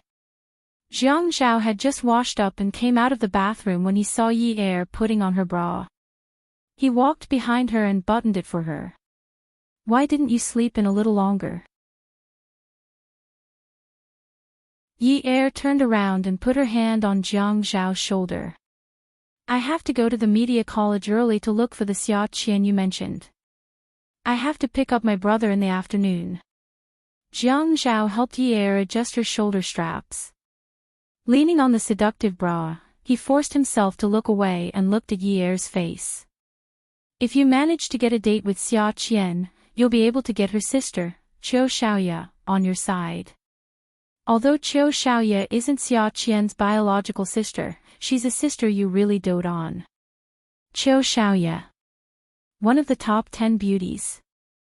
Yi Er looked at Jiang Zhao's shirt, cuffs, and buttons. Then she thought about the pile of custom-made clothes in his wardrobe. Oh right, the logo was a faint YA. Almost all the celebrities in Haiqing had custom-made clothes. She didn't know who started this trend. A large portion of Jiang Zhao's wardrobe was made by Qiu Xiaoya. How were they related? Was he that woman's crazy fan? Could it be another woman of his? Damn pervert. A certain girl felt a little uncomfortable. Her little mouth twitched, and she looked unhappy. "Why did you pull her in?" "Xia Qian wants to be an outstanding and righteous media person. Qiu Xiaoya isn't a lawyer. Don't tell me you're going to ask her for custom-made clothes to give to someone else." Jiang Zhao couldn't guess what the little girl was thinking. He only felt that this girl was too stupid. He reached out and flicked Yi Er's forehead. Idiot, pulling Qiu Xiaoye in is naturally to protect you. Yi Er shrank back in pain. She rubbed the space between her eyebrows and said unwillingly, she's just a designer. How can she be so capable? Jiang Zhao looked at Yi Er, who was only in her underwear, nestled in his arms. His body heated up. It was early in the morning, and he still had to go to work. He felt annoyed. He reached out and picked up the t-shirt that Yi Er had thrown on the bed to wear. He foolishly put it on for her. Yi Er pulled it over and put it on herself. She heard Jiang Zhao's analysis. She's a 25-year-old woman. Although she graduated from a professional school, she only graduated 3 years ago. She only went abroad occasionally and didn't get a design degree overseas. She slowly went from an unknown person to appearing on various shows and winning all sorts of awards. She's so young, but she already has her own custom-made clothes. Her family background is average. Do you really think she climbed to where she is today with her own efforts? That's a lie for an exclusive interview. Anyway, if you drag her in, the person behind her won't sit idly by. If he doesn't want to hurt Qiu Xiaoye, he'll naturally take you into consideration. Otherwise, there are media people everywhere who want to create explosive news. Why would I pick Xia Qian for you? Welfare, Songshu 566.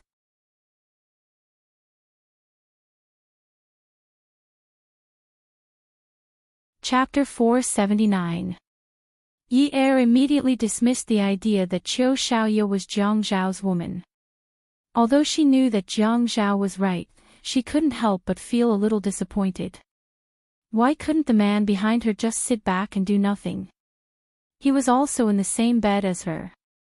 Why could he control the situation calmly from the side and not stand up to help her? Why did he want her to go around asking others for help? At first, she just wanted him to be by her side to give her pointers so that she wouldn't go off on the wrong path again. Now, she felt more and more that she needed a man by her side. Their way of thinking was exceptionally rational. She was clearly at a loss, but when the man gave her pointers, she would be enlightened. Even though she had already received the benefits she deserved. But now, she was starting to feel unsatisfied. Yi Er and Xia Qian's first meeting was quite pleasant. According to Jiang Zhao, she provided Xia Qian with several newsworthy events. Xia Qian was very grateful to her. After dating for more than a month, the two of them often met.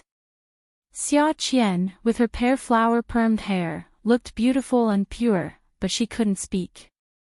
If she did, her true nature would be exposed. Perhaps they were all young children and could play together easily. Zheng Ling was too precocious and would consider many things. She felt completely different from Xia Qian. Yi Er felt that if she was the cloud in the sky, then Xia Qian was the rising sun in the summer. She was full of vitality and gave people the feeling that it was almost noon and she was going to explode. She was full of passion for life and hope for the future. Her positive attitude towards life infected Yi Er all the time. When Xia Qian told Yi Er that she wanted to go to a nightclub to experience life, Yi Er was stunned. Xia Qian told Yi Er again that she wanted to go to a nightclub to experience the life of a rich woman and a gigolo. When Yi Er heard that, she was dumbfounded. She didn't have any experience, but she was a loyal person. So she said, "I'll invite you tomorrow after I get my salary, okay?" If she wanted to invite her friend to a gigolo, the PR fee had to be paid to Jiang Zhao at night. But it would be too embarrassing to say this in public.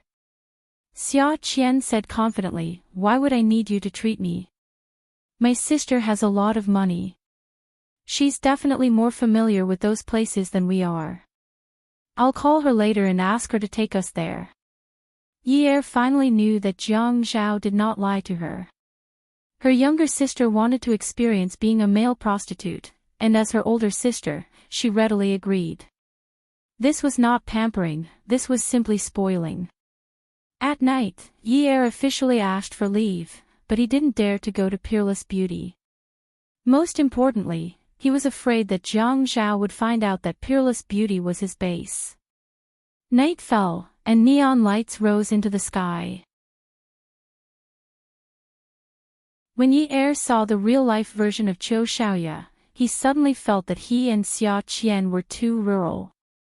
Although his clothes were a little old, they were still high-end brands. Big-name items wouldn't go out of style so easily. It wouldn't be a problem for him to wear the clothes he bought a year or two ago. Needless to say, the mint green dress she wore today was elegant and classy. Jiang Zhao was a generous man. He always gave her clothes, and they were all branded goods that were dignified and appropriate. But was Qiu Xiaoya out to kill her and Xia Qian, these two idiots? Shouldn't a gigolo be more low-key? Did she have to dress like a celebrity who was going to walk the red carpet at Nausicaa's Golden Girls? She held a shiny silver handbag and wore a small black dress with a bare back. It was definitely a high-end 3D cut. Her short black hair was 2 centimeters below her ears, revealing her beautiful swan neck. The dress revealed her slender legs, and the black heels that were at least 10 centimeters tall brought out the aura of a queen. This woman was so beautiful that there was a kind of seduction in her bones, but this seduction was not frivolous at all. Because Yi Er was Xia Qian's friend, Xiaoya was especially affectionate with her. Xia Qian went up and held Xiaoya's arm. She reached out and touched the smooth, snow-white beauty's back. She joked, "Sis, aren't you afraid that a man will come over and ask you how much you're dressed like this?" Xiaoya rolled her eyes at Xia Qian and gave her a look that said, "What a joke. If I give him a price, he'll choke to death. Can he afford it?" Yi Er couldn't help but laugh. "Sis Xiaoya, what if he says, 'Beauty, you can name any price you want'?" Xiaoya bent down sneakily and hugged the two children's shoulders. She huddled together and whispered, "Then I'll see if he's handsome or not. Then I'll ask him, 'Handsome, how much are you for a night? Name your price. Don't be afraid, I'll be very gentle with you.'" Although Yi Er had been with Jiang Zhao for a long time, she still couldn't help but blush when she heard such bold words. But Xia Qian could actually laugh so shamelessly. Xia Qian had told her that she didn't have a boyfriend and that she still had her first kiss. Could this be the legendary Fujoshi? Alright, with a sister like this, she must have been a Fujoshi. At the elevator entrance of the high-end entertainment club, the men waiting for the elevator all had their eyes on the 3 women. They were pure, elegant, and sexy. They were much prettier than the women in the club. Yi Er felt uncomfortable with so many eyes on her. She turned to glare at the perverted fatty beside her and spat fiercely, "What are you looking at? I'm here to spend money." The man instantly felt awkward. Xiaoya couldn't help but laugh. She clenched her fist and punched Yi Er's chest. "I admire bold women like you. You should be like this." Ha! Yi Er glared at Xiaoya bitterly. She covered her chest and muttered, "If you hit me, my future husband will definitely fight it out with you. You're so annoying." Xiaoya reached out to rub Yi Er's chest. "Find a handsome guy to rub it back for you tonight." Yi Er slapped Xiaoya's hand away. She pretended to be angry and shouted, "Get lost." Yi Er looked at Xiaoya. She suddenly wanted to know what kind of powerful man was behind her for her to be able to live so freely. The group entered the elevator. A black Lincoln slowly drove into the car park outside the club. The driver parked the car. He tilted his head slightly and said respectfully, "Young master, we're here." Boonwoo sat in the back seat. He glanced out the window with a cold gaze. "Okay." He then asked, "Have you informed everyone?" The man in a black suit sitting in the front passenger seat nodded. "Young master, we've already informed everyone. Miss has all arrived at the club early today. We'll go to the lounge now. They probably haven't gone to work yet." Boonwoo sighed. Okay. Let's go in first. For the past month, he had been painting and waiting for people at Wudong Street during the day. At night, he spent almost all his time at various nightclubs. How good would it be to be like before? He didn't care about anyone and everything. He didn't allow his emotions to fluctuate, and he didn't ask about other people's jobs without thinking. What was the point of asking? She was suffering and he was suffering too. Ah Zone had asked him several times who he was looking for, whether he had a name, a photo, or a portrait. He would help him look. He wouldn't tell anyone where the person he was looking for appeared, what her name was, or her portrait. That was his private collection. No matter what she did, he didn't mind, but it didn't mean that others didn't mind. She minded too. Otherwise, she wouldn't have gone looking for him for so long. In the past, she would go looking for him every few days. It was because he knew about her unbearable past that she didn't want her painting anymore. She threw him away just like that and never appeared again. Every time he arrived at the club, he would go in to look for her himself. He wouldn't let anyone follow him. He wouldn't let anyone around him watch her leave the lounge of such a place. It looked like a high-end club, but Mrs. Lounge wasn't comfortable at all. It was a big room, and the decorations were minimal. There were benches for resting, and the glamorous figures shuttling between luxury rooms didn't exist here. All kinds of women sat in indecent positions. There was no such thing as the most lewd jokes, only more lewd. Occasionally, she would be impulsive and curse a few times. Boonwoo had stood at such a door countless times. He always reminded himself that perhaps this was the last time. He would definitely find her. Yunwoo's arrival undoubtedly made the women in the club jump. Where did this handsome young master come from? He was fair, beautiful, and bold. The pretty women wanted to test the waters.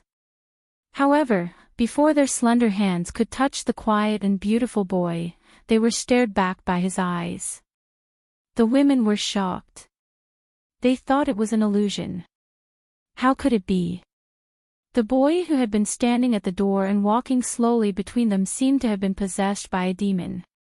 His eyes were as pure as water, and he looked elegant and refined. But all of a sudden, there was a murderous aura around him. The women slowly retracted their hands. Their expressions were a little embarrassed, but they didn't dare to look at the boy anymore.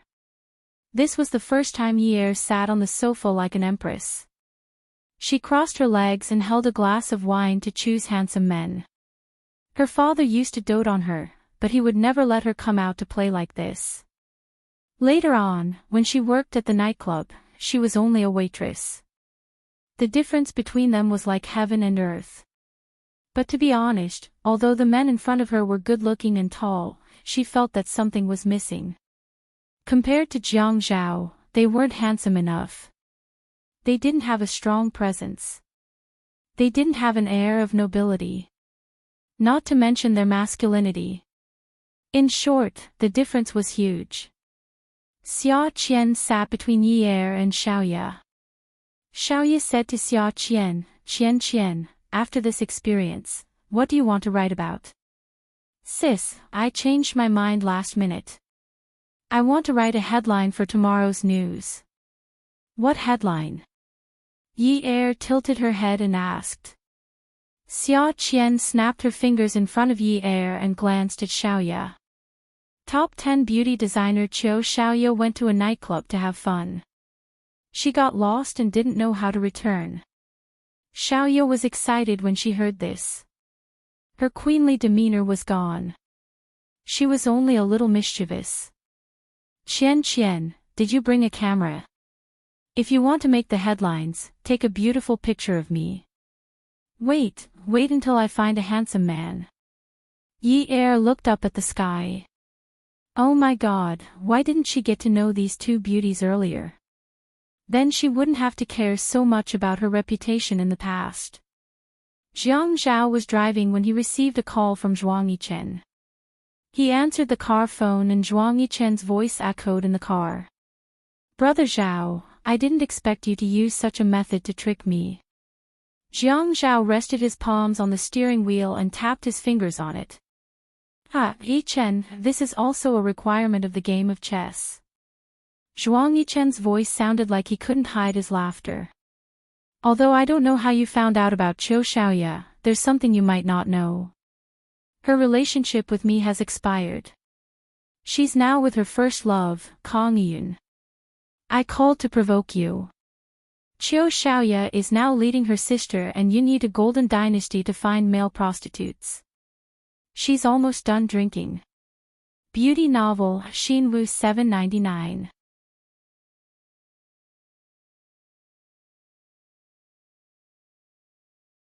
Chapter 480. Jiang Zhao tightened his grip on the steering wheel as he listened to Zhuang Yichen continue to speak leisurely.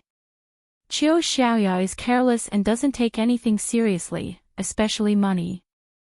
For the sake of having fun with her sisters, she spends a little more money and finds a few more men to give to her friends. Everything will definitely go smoothly. Jiang Zhao stopped the car on the side of the road, pressed the 2 jump lights, and stared at the car phone. After a few seconds of calming down, he said faintly, then let them have fun today. Yunyi only needs to find someone who dares to poke the hornet's nest. Since it's a game of chess, of course, we can't destroy the chess pieces at will. Zhuang Yichen said coldly and quickly, goodbye. Then he hung up the phone. Jiang Zhao looked at the streetlights in front of him and raised his hand to press between his eyebrows. He grabbed the phone and dialed Yier's number. The number you have dialed is not in the service area. Please wait, Yunyi, you really don't know the difference between life and death. As soon as he stepped on the accelerator, he immediately stepped on the brake. No, he couldn't panic. He didn't believe that Zhuang Yichen called him today just to provoke him. Zhuang Yichen wanted him to go to Golden Dynasty and get her out, didn't he? Reap the benefits without doing anything. Qiu Xiaoya and Zhuang Yichen had been secretly dating for 3 years. Zhuang Yichen had never mentioned it to the outside world. They had never even spoken in public. Zhuang Yichen had always been cautious. He never let the enemy catch his weakness, even if it wasn't a weakness. However, Zhuang Yichen had never mentioned Qiu Xiaoya to him, just as he would never take the initiative to mention Yi'er to anyone.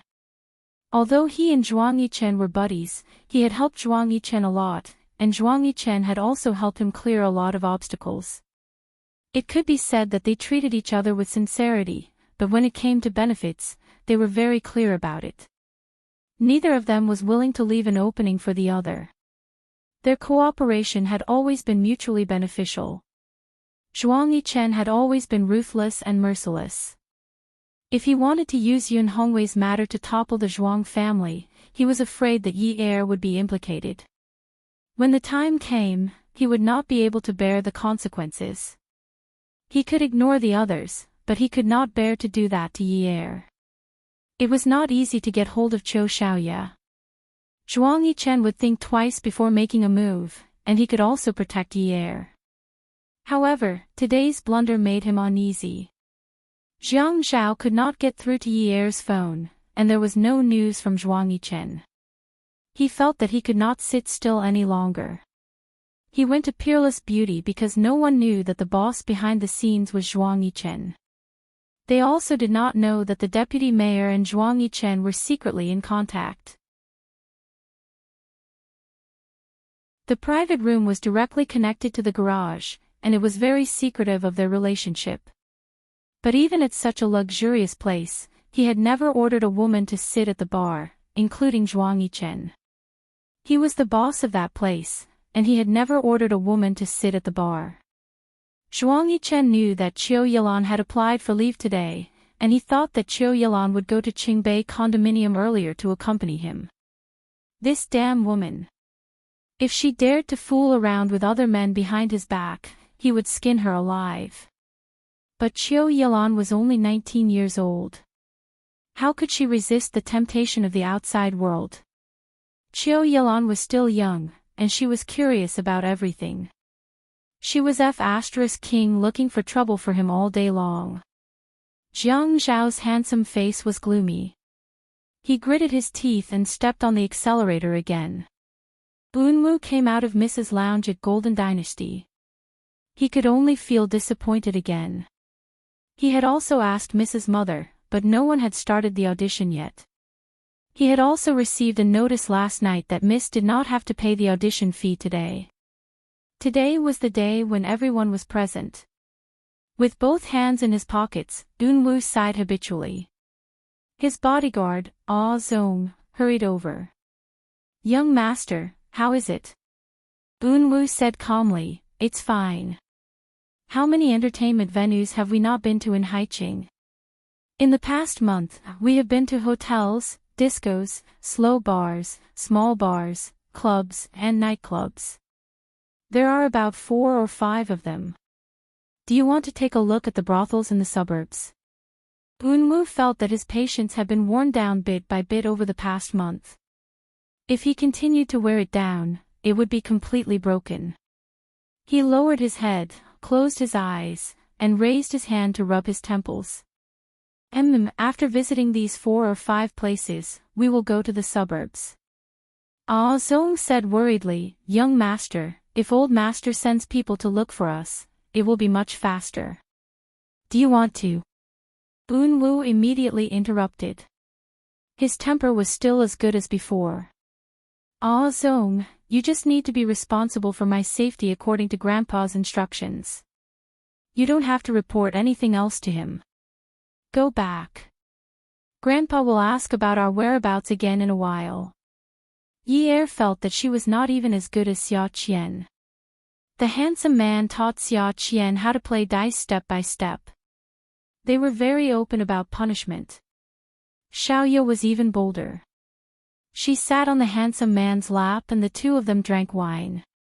It was too embarrassing for her to sit in such a place like a virgin. Although she disliked the cowherd for being dirty, she did not have to make it so obvious. It was not easy for him to earn some money, was it not? Yi Er used to frequent bars. Dancing, dice, and drinking were not a problem for her. Soon, the atmosphere became lively. When they were done, Yi Er danced happily with the cowherd. She was a little drunk. The cowherd was very professional. He was afraid that she would fall. Not only did he hold her hand, but he also hugged her waist. The guests were having a great time, but no one knew that there was a hidden camera installed in their private room. Jiang Zhao did not know about it at first. It was only when Zhuang Yichen's peerless beauty started to play that he realized that these bosses were too unscrupulous. Zhuang Yichen looked at the surveillance screen. His cold and handsome face did not change. However, his tone towards Jiang Zhao was not as friendly as before. He did not even use the words, "Brother Zhao. Call someone to close down this place. I will take care of the rest." Jiang Zhao was not in the mood to care about this. What about the rest? He would probably have to chop off the hands of those cowherds. He was too lazy to care. Chop off hands. Drag them out and feed them to the dogs. Golden Dynasty was suddenly reported to have people playing karaoke, powders, pills, and other prohibited products. The door of the private room was opened. The police came in and took away the cowherds. Only 3 women and a police officer were left in the room. Xiaoye was the calmest. Xia Qian had never been caught playing outside. It was inevitable that she was nervous. Yi Er was afraid of what would happen if Jiang Zhao found out about this. Xiaoye stood up and walked in front of the police officer.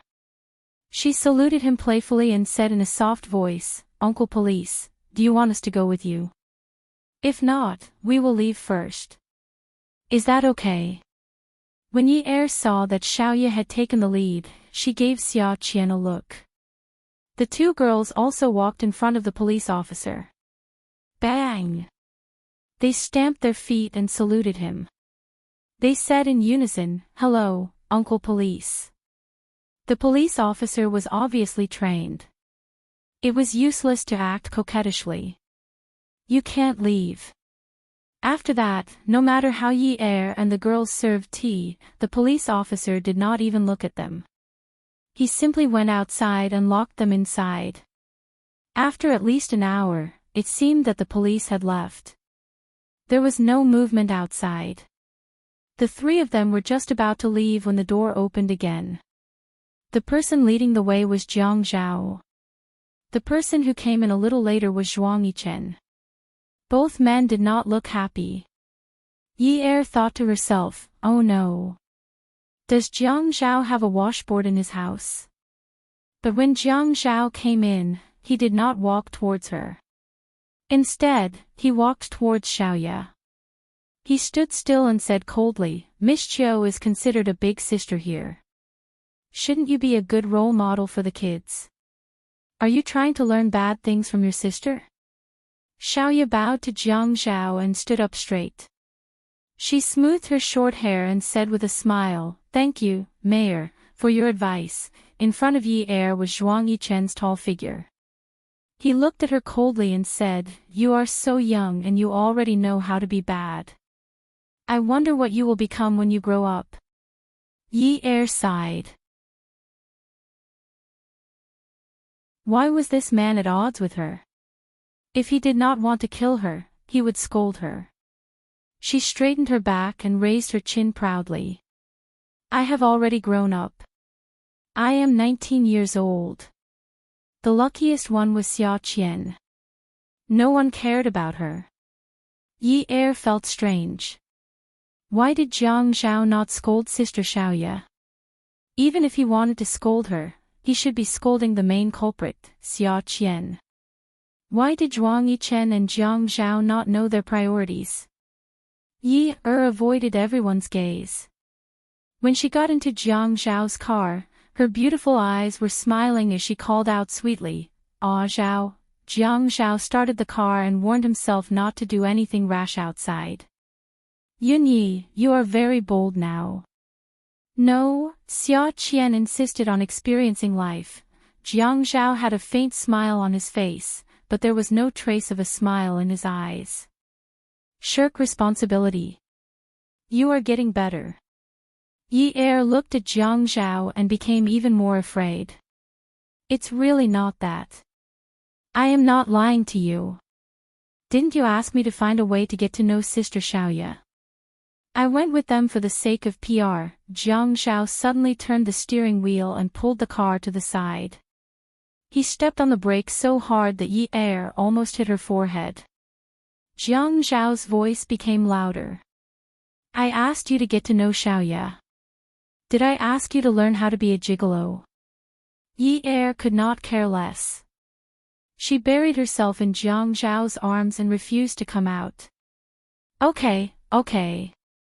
Go ahead and scold me. I know I am going to die today. Just scold me to your heart's content. I am already very grateful that you didn't scold me there just now. Jiang Zhao felt that it was too difficult to communicate with this woman. He reached out and held her face in his palm. He pinched and lifted her head, forcing her to look straight into his eyes. Yi Er looked at him and couldn't help but tremble. He was like this when he was extremely angry. His eyes were filled with viciousness and coldness, and his facial features were especially stiff. Looking at him, his lips were opened and closed in anger. Scolding you in front of outsiders. Then everyone will come and see how pathetic you are after I scolded you. Everyone will laugh at you. Am I crazy? Isn't humiliating my own woman the same as slapping my own face? Do you think I haven't been humiliated enough? Yi Er's heart suddenly jumped. What did he say? In front of outsiders. His woman. Wasn't she an outsider? Come and see, Xinwu 799.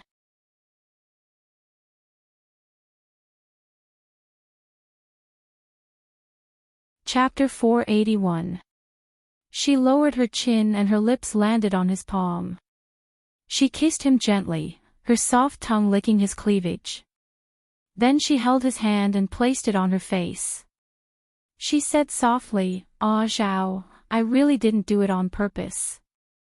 I didn't go overboard, I just danced a little. At first, I didn't like him. He's not as handsome as you, and he's not as manly as you. We're not on the same level. At that time, I saw that Sister Xiaoye and the others were having so much fun and felt that it wasn't easy for them to earn some money. I was afraid that they would think too much, so I did a good deed. I'm still young, and I've never played this kind of game before. Just treat it as my first offense. Don't blame me. A great man doesn't hold a grudge against a petty person. Forgive me, okay? I promise you, there won't be a next time." Yi Er only knew that Jiang Zhao liked docile girls. In any case, whenever there was a slight dissatisfaction or annoyance, she would use this kind of coquettish method to please him. Usually, she would be able to get away with it. It was just that she had to put in more effort to please him in bed. The small mouth in his palm kissed him, as if a small pet was licking his palm gently. It was wet and itchy. It was so numb that his pores stood up and his back stiffened. His big and small brains were filled with charming and gentle scenes. His rationality was about to collapse in this car. Sometimes, when he thought about it, it was better to do business openly. If someone took a picture of him having sex in the car, then so be it. It didn't matter. It seemed like the saying that if one were to die under a peony, one would still be a romantic ghost. Fortunately, his self-control was strong enough. Otherwise, he would definitely tear off the layer under her skirt, pull her over and press her down on his body, and push her hips back and forth. He started the car and pretended to be calm. "Don't think that this matter is over.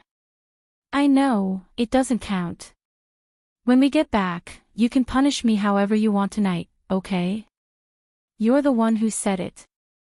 Yi Er thought that this matter was finally over. She nodded like a chick pecking at rice. Yes, I promise I won't go back on my words." When they got home, Jiang Zhao calmed down from the wind. The moment they entered the house, he threw Yi Er into the bathroom to take a shower. The dress that she had worn out that night was thrown into the trash can. Yi Er's heart ached. Although she had a lot of new clothes now and they were all bought by Jiang Zhao, she still couldn't bear to part with them. After that, Jiang Zhao flipped Yi Er over so that his back was facing him. "You can't stay idle if you don't cause trouble for me." Yi Er felt that her ears weren't working too well. Jiang Zhao's tone sounded like he was reprimanding her, but it also sounded like he was doting on her. Feeling the numbing kiss on her back, Yi Er couldn't help but gasp. Sorry." Jiang Zhao only hated when this woman would learn more. She was much more experienced than her peers, but once she fell into the hands of a scheming person, she was like a little white rabbit, waiting to be slaughtered. At that time, he was afraid that she would talk too much because she was young, so he didn't tell her about the relationship between Qiu Xiaoye and Zhuang Yichen. He didn't expect that this relationship would still be exposed. What if Zhuang Yichen warned Qiu Xiaoye not to let them interact with each other? If he didn't drag Xia Qian into this and Qiu Xiaoye wasn't involved in Xia Qian's matter, would Zhuang Yichen sacrifice Yi Er as well? But with Zhuang Yichen's suspicious personality, it seemed like he wouldn't tell anyone about himself. If he told Qiu Xiaoye to be wary of Yi Er, then it would be obvious that he was telling Qiu Xiaoye something obscure. Qiu Xiaoye had been with him for so many years, so it would be easier for her to understand him. Yi Er suddenly remembered something. She flipped over and sat up. She looked at Jiang Zhao in surprise. Sister Xiaoye is Zhuang Yichen's woman. Jiang Zhao pulled Yi Er into his arms again. "You're not too stupid." Yi Er said, "Oh." No wonder Jiang Zhao and Zhuang Yichen were so similar. Did they feel that it was embarrassing to scold their own woman in front of outsiders? Did they think that scolding someone else's woman was enough to vent their anger? What a freak. But she could say that Zhuang Yichen was a freak, but she didn't dare to say that this man was a freak. Because she couldn't afford to be hurt. I was wondering what I did to offend him. Did he think that I was the one who took Sister Xiaoye to fool around? I feel so wronged. Xia Qian was the one who suggested this. She said that she wanted to experience life so that she could have a deeper understanding of society. Jiang Zhao curled his finger and knocked Yi Er on the head. Seeing Yi Er frowning, he rubbed her head. Anyway, no matter who's right or wrong, you should reflect on yourself. But don't mention anything about them to anyone. It seems like Xia Qian doesn't know either. From now on, you must learn to stuff everything you see or hear into your stomach.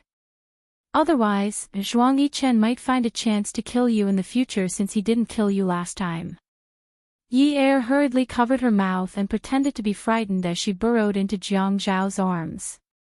She knew that Jiang Zhao would never let Zhuang Yichen do that. She also knew that Jiang Zhao liked her to be this way. He liked her to be a little weak, a little stupid, and a little innocent. So, she had been acting the way he liked. She had to get him. Her goal wasn't just to get her brother, she also wanted her father to be released from prison safely. So, if she wanted him to continue caring about her matters, she couldn't let him lose interest in her. Ah, Zhao, you like me, don't you? Yi had been waiting for the man's deep and mellow voice, but all she heard was even breathing beside her ear. But this kind of breathing, in her ears, meant that he didn't want to answer her stupid question and chose to pretend to be asleep, leaving her with a way out. To Jiang Zhao, he liked a life with rules and regulations, and it was best if these rules and regulations were set by him. Even if he didn't set them, he would use his own methods and abilities to achieve a tacit understanding. His philosophy had always been that only the strong could work with him. For example, Zhuang Yichen had a strong background and abilities, and he was calm and wise. When working with someone like that, he could get twice the results with half the effort and wouldn't lower his own standards. But when it came to women, he liked gentle, pleasant, generous, and decent women. That way, he could lower his guard and feel more relaxed when interacting with them. His original intention wasn't to remove all of Yi Er's thorns. It was just that in the beginning, because of her stubbornness, he had conquered her out of revenge and suppressed her perverse personality. But Yi Er was someone who knew how to survive. In different environments, she could always find a way to live that suited her.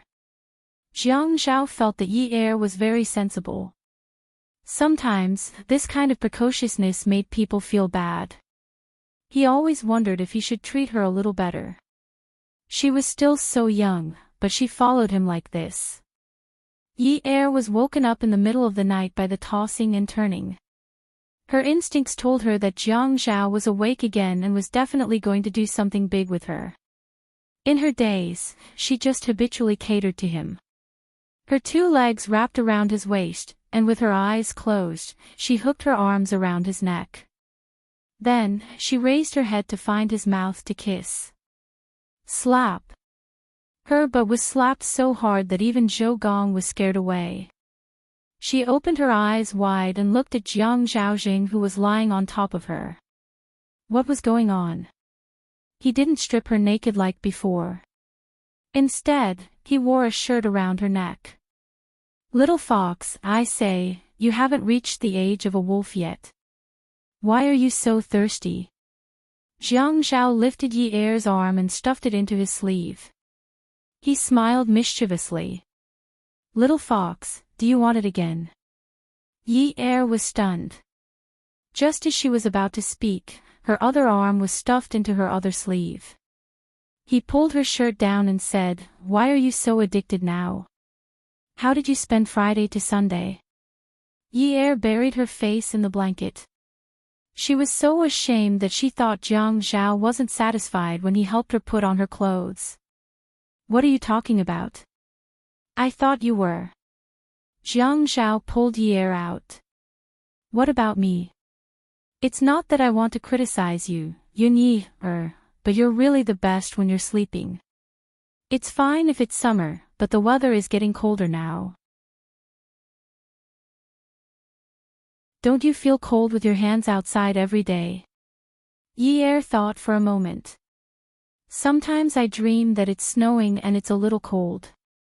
I just can't find a place to hide. He pulled her into his arms again. It's impossible for you to change this habit.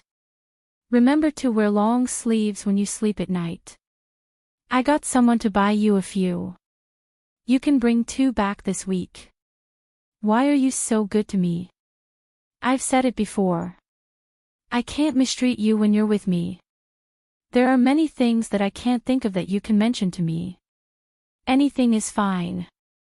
Jiang Zhao felt that it was quite dangerous to be with Yi-er like this. He wasn't a stingy man. He would give whatever he could to a woman who had a physical relationship with him. But Yi-er never took the initiative to ask for it. When he bought clothes for her, she would wear them. When he gave her jewelry, she would accept it. He thought that she would at least ask not to work at Peerless Beauty, or go to college while she was still young. Or she would ask for a house or a car. He could satisfy all of her requests. The more she didn't want these materialistic things, the more he felt that she was ambitious. For example, some of her ambitions were outside of his normal rules. What if I want Dad to be released from prison as soon as possible? Jiang Zhao smiled. Indeed, she was a woman who knew how to endure. She didn't want it, but it didn't mean that she didn't need it. It was just that the thing she needed couldn't be given just because he said so. What if I say that I won't save your dad for you? Yi-er's heart sank. She asked, then why would you save my dad? Jiang Zhao's gaze also darkened. He paused. For myself. Zhuang Yichen was doing it for himself. He was also doing it for himself. Yi-er was with him for herself. Every one of them was doing it for himself. However, he didn't want to say it out loud, but he couldn't seem to find any other words to replace it. Yi-er was silent for a moment. Then she asked calmly, then what do you need me to do for you? Jiang Zhao frowned slightly. His hand, which was holding the back of the woman's head, froze slightly. Then, just like Yi-er, he said calmly, I need you to tie Xia Qian, Qiu and Xiaoye to your side. That way, you can keep Zhuang Yichen in check. This was the only way that Zhuang Yichen wouldn't hurt her. Yi-er turned around. With her back facing Jiang Zhao, she gently exhaled the air in her chest. She didn't dare to make a sound. She didn't want him to hear her emotions. No wonder he took a liking to her and gave her pointers. It was because she was also a pawn in his game. Everything was so coincidental. Perhaps her father's incident happened to be part of his game and was the key to bringing down the other party. She really wanted to say that it was fate. To hell with fate.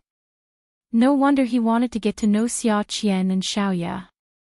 Xia Qian worked in the media and was a child. She was impulsive and didn't consider the big picture when she did things. She only knew how to uphold justice and could cause a lot of trouble. Welfare, Songshu 566.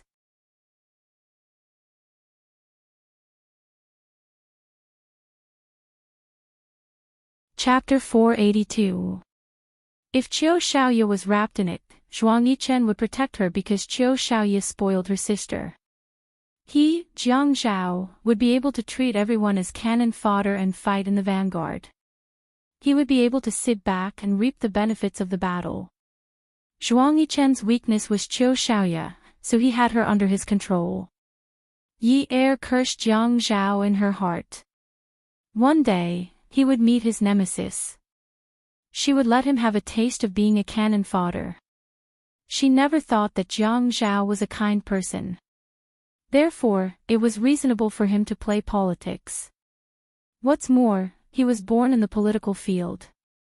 If he didn't know how to play politics, wouldn't he die? However, it turned out that the person who was on the blind date was so utilitarian. When he exposed everything, he felt so uncomfortable. Yi-er turned around, hugged the man, and kissed him hard. Then, she took off the clothes that he had put on for her and threw it off the bed fiercely. Yi-er looked at the man and hugged him. After this, Yi-er watched Jiang Zhao go into the bathroom and fall asleep. She said in her heart that if Jiang Zhao dared to ask her to take a shower, she would bite him to death. She would bite him so hard that he would never be reincarnated. She didn't wait for the man's urging. In the morning, Jiang Zhao was woken up by the phone. It was his cousin, Yi-er. Seeing that Yi-er was still sleeping soundly, he went out of the bedroom and went to the living room to answer the phone. He pulled open the big curtain by the floor-to-ceiling window. At this time, the sun hadn't come out yet. Behind the clouds, there was a little golden edge. He cleared his throat and answered the phone. He said with a smile, "Brother, it's so early. Are you missing me with an empty stomach?" On the other end of the phone, Jiang Rui said to someone, "Xiang, don't bring so much food. Mian can't finish it." Then, he said to Jiang Zhao, "Yes, I want to bring my family to your place for breakfast." Jiang Zhao said with disdain, "Don't come. I'll pick up sister-in-law and Mian. You're an eyesore." Jiang Rui laughed. "The main purpose of my life is to make you suffer. Because your existence makes me suffer. If you don't let me live, I won't let you live either. So, I must go." Jiang Zhao turned to look at the bedroom door. He was afraid that his voice was too loud, so he went to the kitchen and closed the door. "Fine. You're shameless. I'm a reserved and open-minded person. I won't argue with you. And Mian. I'll bring sister-in-law and my Mian in my place. And you'll stay in the hotel." Jiang Rui snorted and said, "I won't let Xiang and our son stay in your house. They will see some scenes that are not suitable for children. It will affect their physical and mental health." Jiang Zhao snorted. "Their physical and mental health has long been destroyed under your influence. Why do you have to pin such a big crime on me? I still want to lead them back to the right path." The two bickered for a while before Jiang Rui said seriously, "It's Grandpa Qin's birthday. I'm having a headache thinking about the gift. Help me come up with an idea." Jiang Zhao pretended to be serious and said, "Find a woman that Fian likes and send her over. Also, let them marry and consummate their marriage. Grandpa will bow to you. If you have another child, Grandpa might even kneel to you." Jiang Rui sighed. "Gosh, I really can't afford such a big gift. But even if I can't do this. If I want an old man to kneel, I'll be struck by lightning. I still know how to respect my elders." Translator, Atlas Studios Editor, Atlas Studios. A phone call early in the morning, from Jiang Rui to Xiang Wan to Mian screaming, "Ah!" The main idea of the whole process was that it was Grandpa Qin's birthday and the Jiang family's relatives wanted to come over in advance. When Yi-er woke up, Jiang Zhao told her about the matter and asked her to pack her things. He was worried that when the family members came over, it didn't matter to the others, but he was afraid that Grandpa Qin would rummage through everything. Yi-er said, "Oh." She got up, stood on the ground, and jumped twice. She saluted Jiang Zhao and smiled mischievously. "Yes, sir. Sir." Yi-er's clothes were packed into a luggage bag, which wasn't much. This was because most of the things that Jiang Zhao bought for her, she would take them back and not put them here. When she went downstairs, she had a lot on her mind. This was the first time after she officially got together with Jiang Zhao that she carried a bunch of things out so early in the morning. She didn't blame him for not sending her off. Because it was really inconvenient, even if they came back together, they would go upstairs one after the other. This feeling was really weird, really weird. His family members were coming, and she, a passerby, had to pack her things and leave. It was as if the first wife was coming, and the mistress had to get lost. Suddenly, she bumped into her head. Ah! Ah! At the same time, there were 2 screams and a series of bangs. One of the screams was from Yi, and the other was from the woman she had knocked to the ground. Yi sat on the ground with her hand supporting her on the asphalt ground. It was a little painful. There were a few boxes scattered around the beauty she had knocked down. They were probably placed on top of the luggage bag she was hiding behind. She held the big bouquet of flowers tightly in her hands. She had never seen anyone use white baby's breath and clusters of lilacs to make a bouquet. Was it because it was cheap? There were layers of wrinkled paper wrapped around the bouquet, making Yi feel that the paper was much more expensive than the flowers.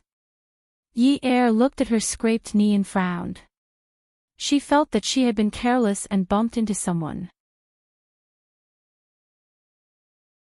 Without any explanation, she stood up and apologized. Just as she was about to help the beauty up, she heard hurried footsteps behind her. The tall figure had already walked past her and stood in front of her. The autumn morning sun was faint, but it was especially warm and comfortable when it shone on her body. However, Yi felt that she should probably wear a sweater today. It was a little cold. The man carefully helped the woman in front of him up. Then he spoke in a voice she was most familiar with. It was low and had a gentleness that she rarely shared. Yun, why are you so careless? Did you hurt yourself? Yi felt abandoned. The man who had been intimate with her all night last night was now helping another woman pick up the scattered items on the ground. It was as if he didn't know her at all. The woman who had been knocked down by Yi stood up and handed the flowers in her hand to Jiang Zhao. She reached out and carefully buttoned a button on Jiang Zhao's shirt. Her voice was very soft and there was a hint of annoyance at the end. You ran in such a hurry that your shirt wasn't buttoned properly. Why did you run down with your shoes on? With that said, she looked at Yi apologetically and nudged Jiang Zhao. I'm fine. Look at Mississippi. She should be more seriously injured than I am. Yi finally noticed that the woman's hair was like satin. It was black and shiny and was tied loosely at the back of her neck. Her plain mid-sleeve dress was a plain beige color. But her features were like a painting. She didn't have any makeup on her face. It was so light, but it was so beautiful that it made people feel inferior. That's right. Yi suddenly felt inferior. It was precisely in such an environment that she felt inferior. Being young was useless. Some women were able to accumulate a kind of beauty that no one could surpass after experiencing the passage of time. Moreover, she was already very beautiful. Yi didn't even feel like apologizing. Even if that woman was so weak that she stood aloof from worldly affairs, she had a man to take care of her. What was there to apologize for? If apologizing was useful, why would she need a man? Alright, she was a low-class woman. Who asked her to be so uneducated? She looked at the woman who had been called Yun. The corners of her mouth stiffened. I'm fine. I'll leave first. Yun. This damn pervert kept calling her little fox. If not, he would call her by her name. Didn't he know that a gentleman's first step was to be friendly to a lady? Her name could also be Yun, Xiao Yun, Yi Xiao Yi. Was there a problem? Couldn't say it out loud. Bah, he wasn't a gentleman at all. He had always been a pervert. He had chased her away so that other women could move in. They had even brought their luggage over. He actually said that Grandpa was celebrating his birthday and was afraid that people from Grandpa's side would come over. What a liar. She had only taken 2 steps when Jiang Zhao chased after her and pulled Ye back. "I'll take you to the hospital. Your knee is bleeding." Ye flung Jiang Zhao's hand away. Without saying a word, she walked out of the neighborhood with a cold expression. A thought suddenly appeared in her mind. She couldn't have *King continue this act anymore. Later, she received a message from Jiang Zhao asking her to go to the hospital for a checkup. Otherwise, her wound would get infected. Ye didn't reply. Jiang Zhao pulled her luggage and placed a pile of boxes on top of it before entering the lift. Yun, you're really something. You can even bring so many things over." I took a taxi to the entrance of the neighborhood. The security guard asked me to connect to the house before letting the taxi in. "I wanted to give you a surprise, so I walked over myself." Yang Yen stood by the side with a bouquet of flowers in her arms. When she smiled, her eyes seemed to glow. "I've been transferred back to the procuratorate. I don't want to stay at home. It's too restrictive. My dad has agreed to it. I haven't found a house yet. Can I stay here with you?" Ding! The lift sounded. "As long as you think it's convenient." "Of course it's convenient. Give me a set of keys." Jiang Zhao nodded and took the keys to open the door. Why did his nose suddenly become so sensitive? The windows were open, but he could still smell the fox's scent. Just now, when he was standing on the balcony, that woman seemed to be blind and fell. She really deserved it. Dong Xiaobing ran downstairs and wanted to help her up to apply some ointment. But Yang Yen came over. Dong Xiaobing thought his eyes were playing tricks on him until Yang Yen smiled at him. Yang Yen took out a box from her luggage and opened it. She took out a pair of pink cotton slippers and put it on. "Second brother, my dad said that if the situation doesn't change, you will be the acting mayor." Jiang Zhao was still thinking about this when Yang Yen kicked him away. He dragged her luggage to the guest room. "The situation is changing every day. How can the situation remain the same?" Yang Yen followed behind. "The situation is controlled by someone." Jiang Zhao put the box away and turned around. "I'll ask the hourly worker to come over and help you clean up. There is food in the fridge, and there are a lot of business cards outside the fridge. You can also go out to eat. There are 4 cars in the underground garage. I will give you the keys later. You can drive whichever car you like." Walking back to the bedroom, Jiang Zhao opened the wardrobe and picked out a tie for himself. After tying it, he took down his suit from the hanger. Yang Yen also walked over, took the suit and stood behind him to open it. Jiang Zhao stretched out his arms and put on his blazer. Yang Yen adjusted Jiang Zhao's tie like a virtuous wife. "You are too neat sometimes. You don't look like a man." So a sloppy man looks like a man? No. A woman should help you pack up. A woman's role is to help a man pack up. Yang Yen coquettishly slapped Jiang Zhao's chest. "I can't win against you." Add Songshu 566.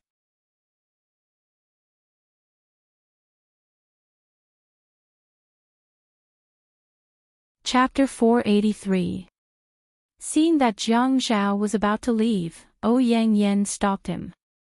"Second brother, I asked Grandpa Qin out for dinner tonight. Grandpa said we should go together." "Okay, wait for me to get off work."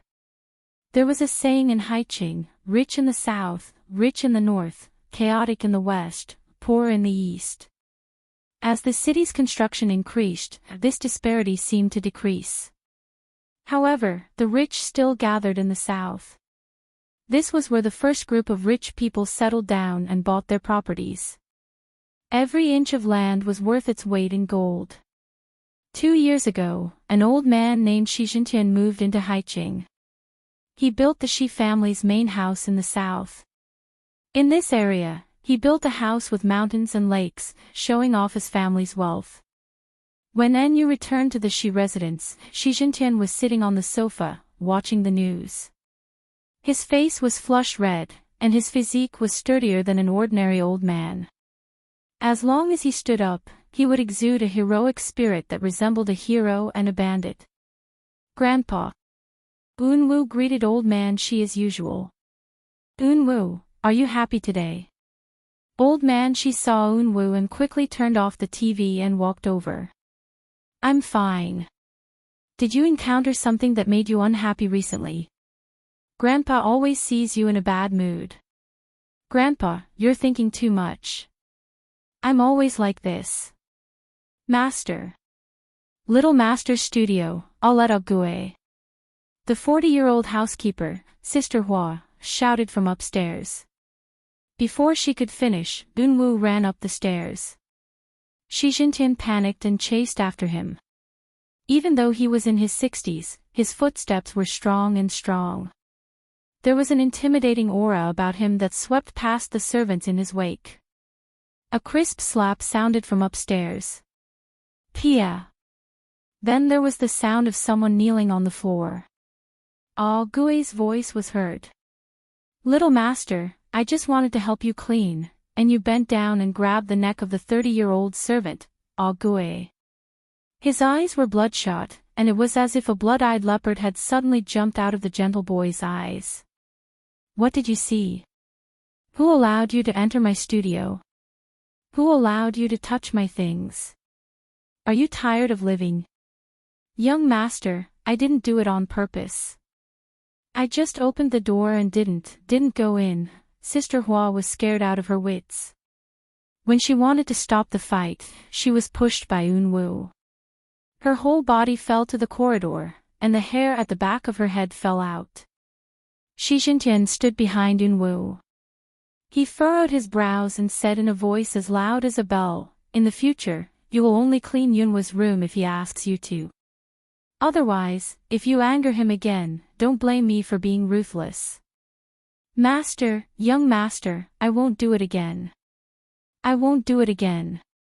And you looked at the crack in the door, closed his eyes, and took a few deep breaths.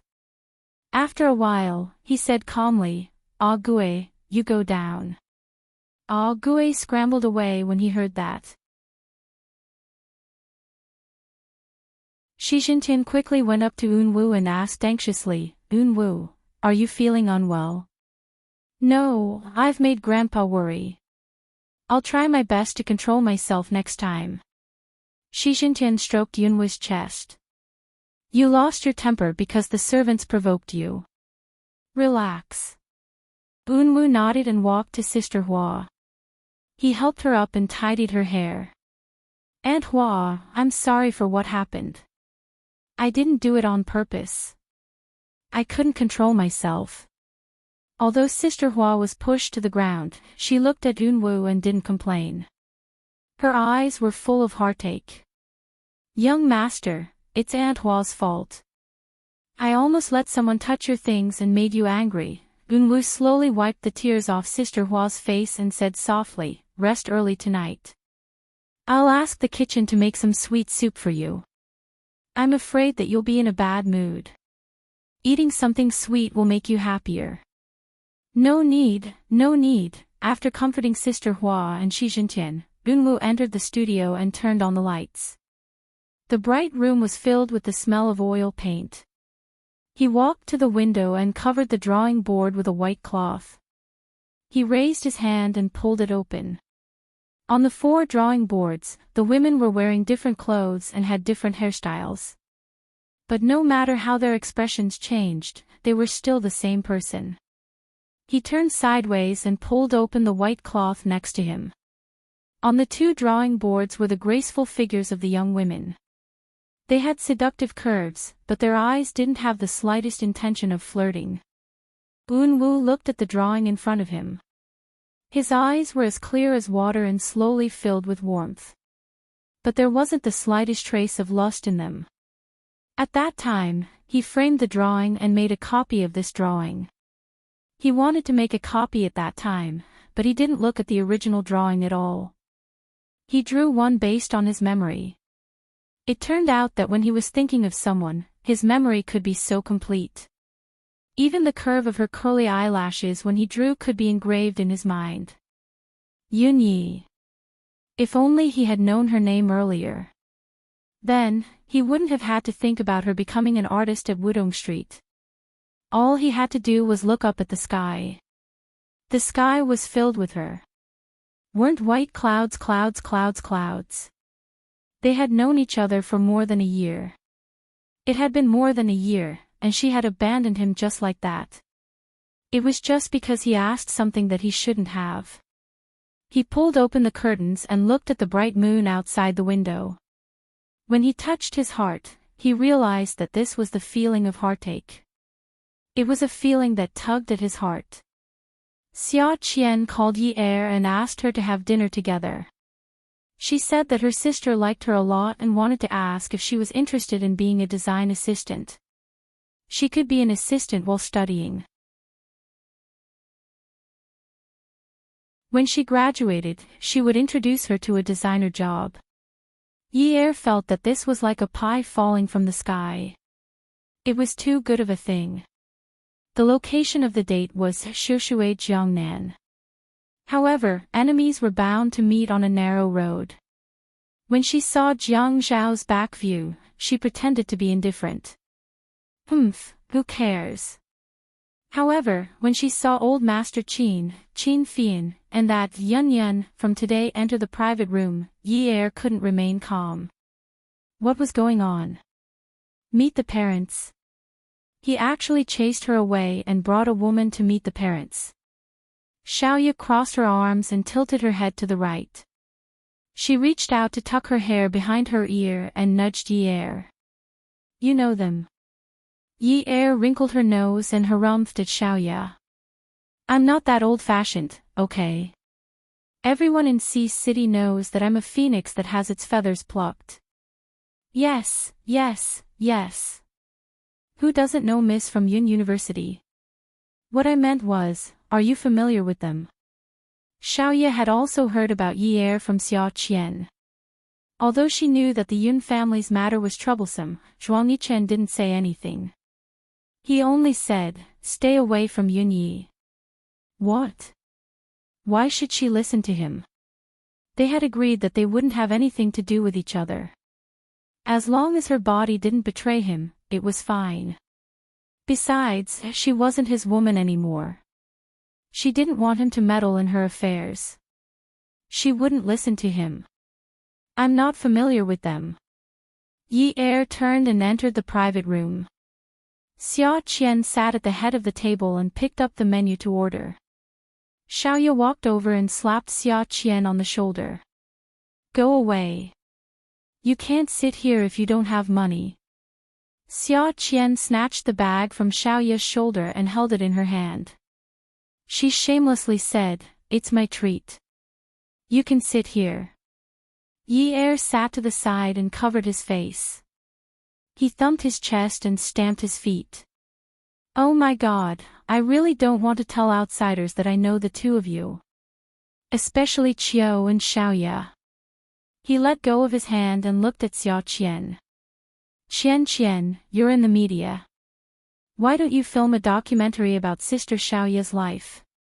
It'll definitely sell for a lot of money and I'll be able to benefit from it. When the time comes, my feathers will grow back. Xia Qian looked at Xiaoya in disdain and said to Yi Er, forget it. If you film it for her, it'll be exactly what she wants.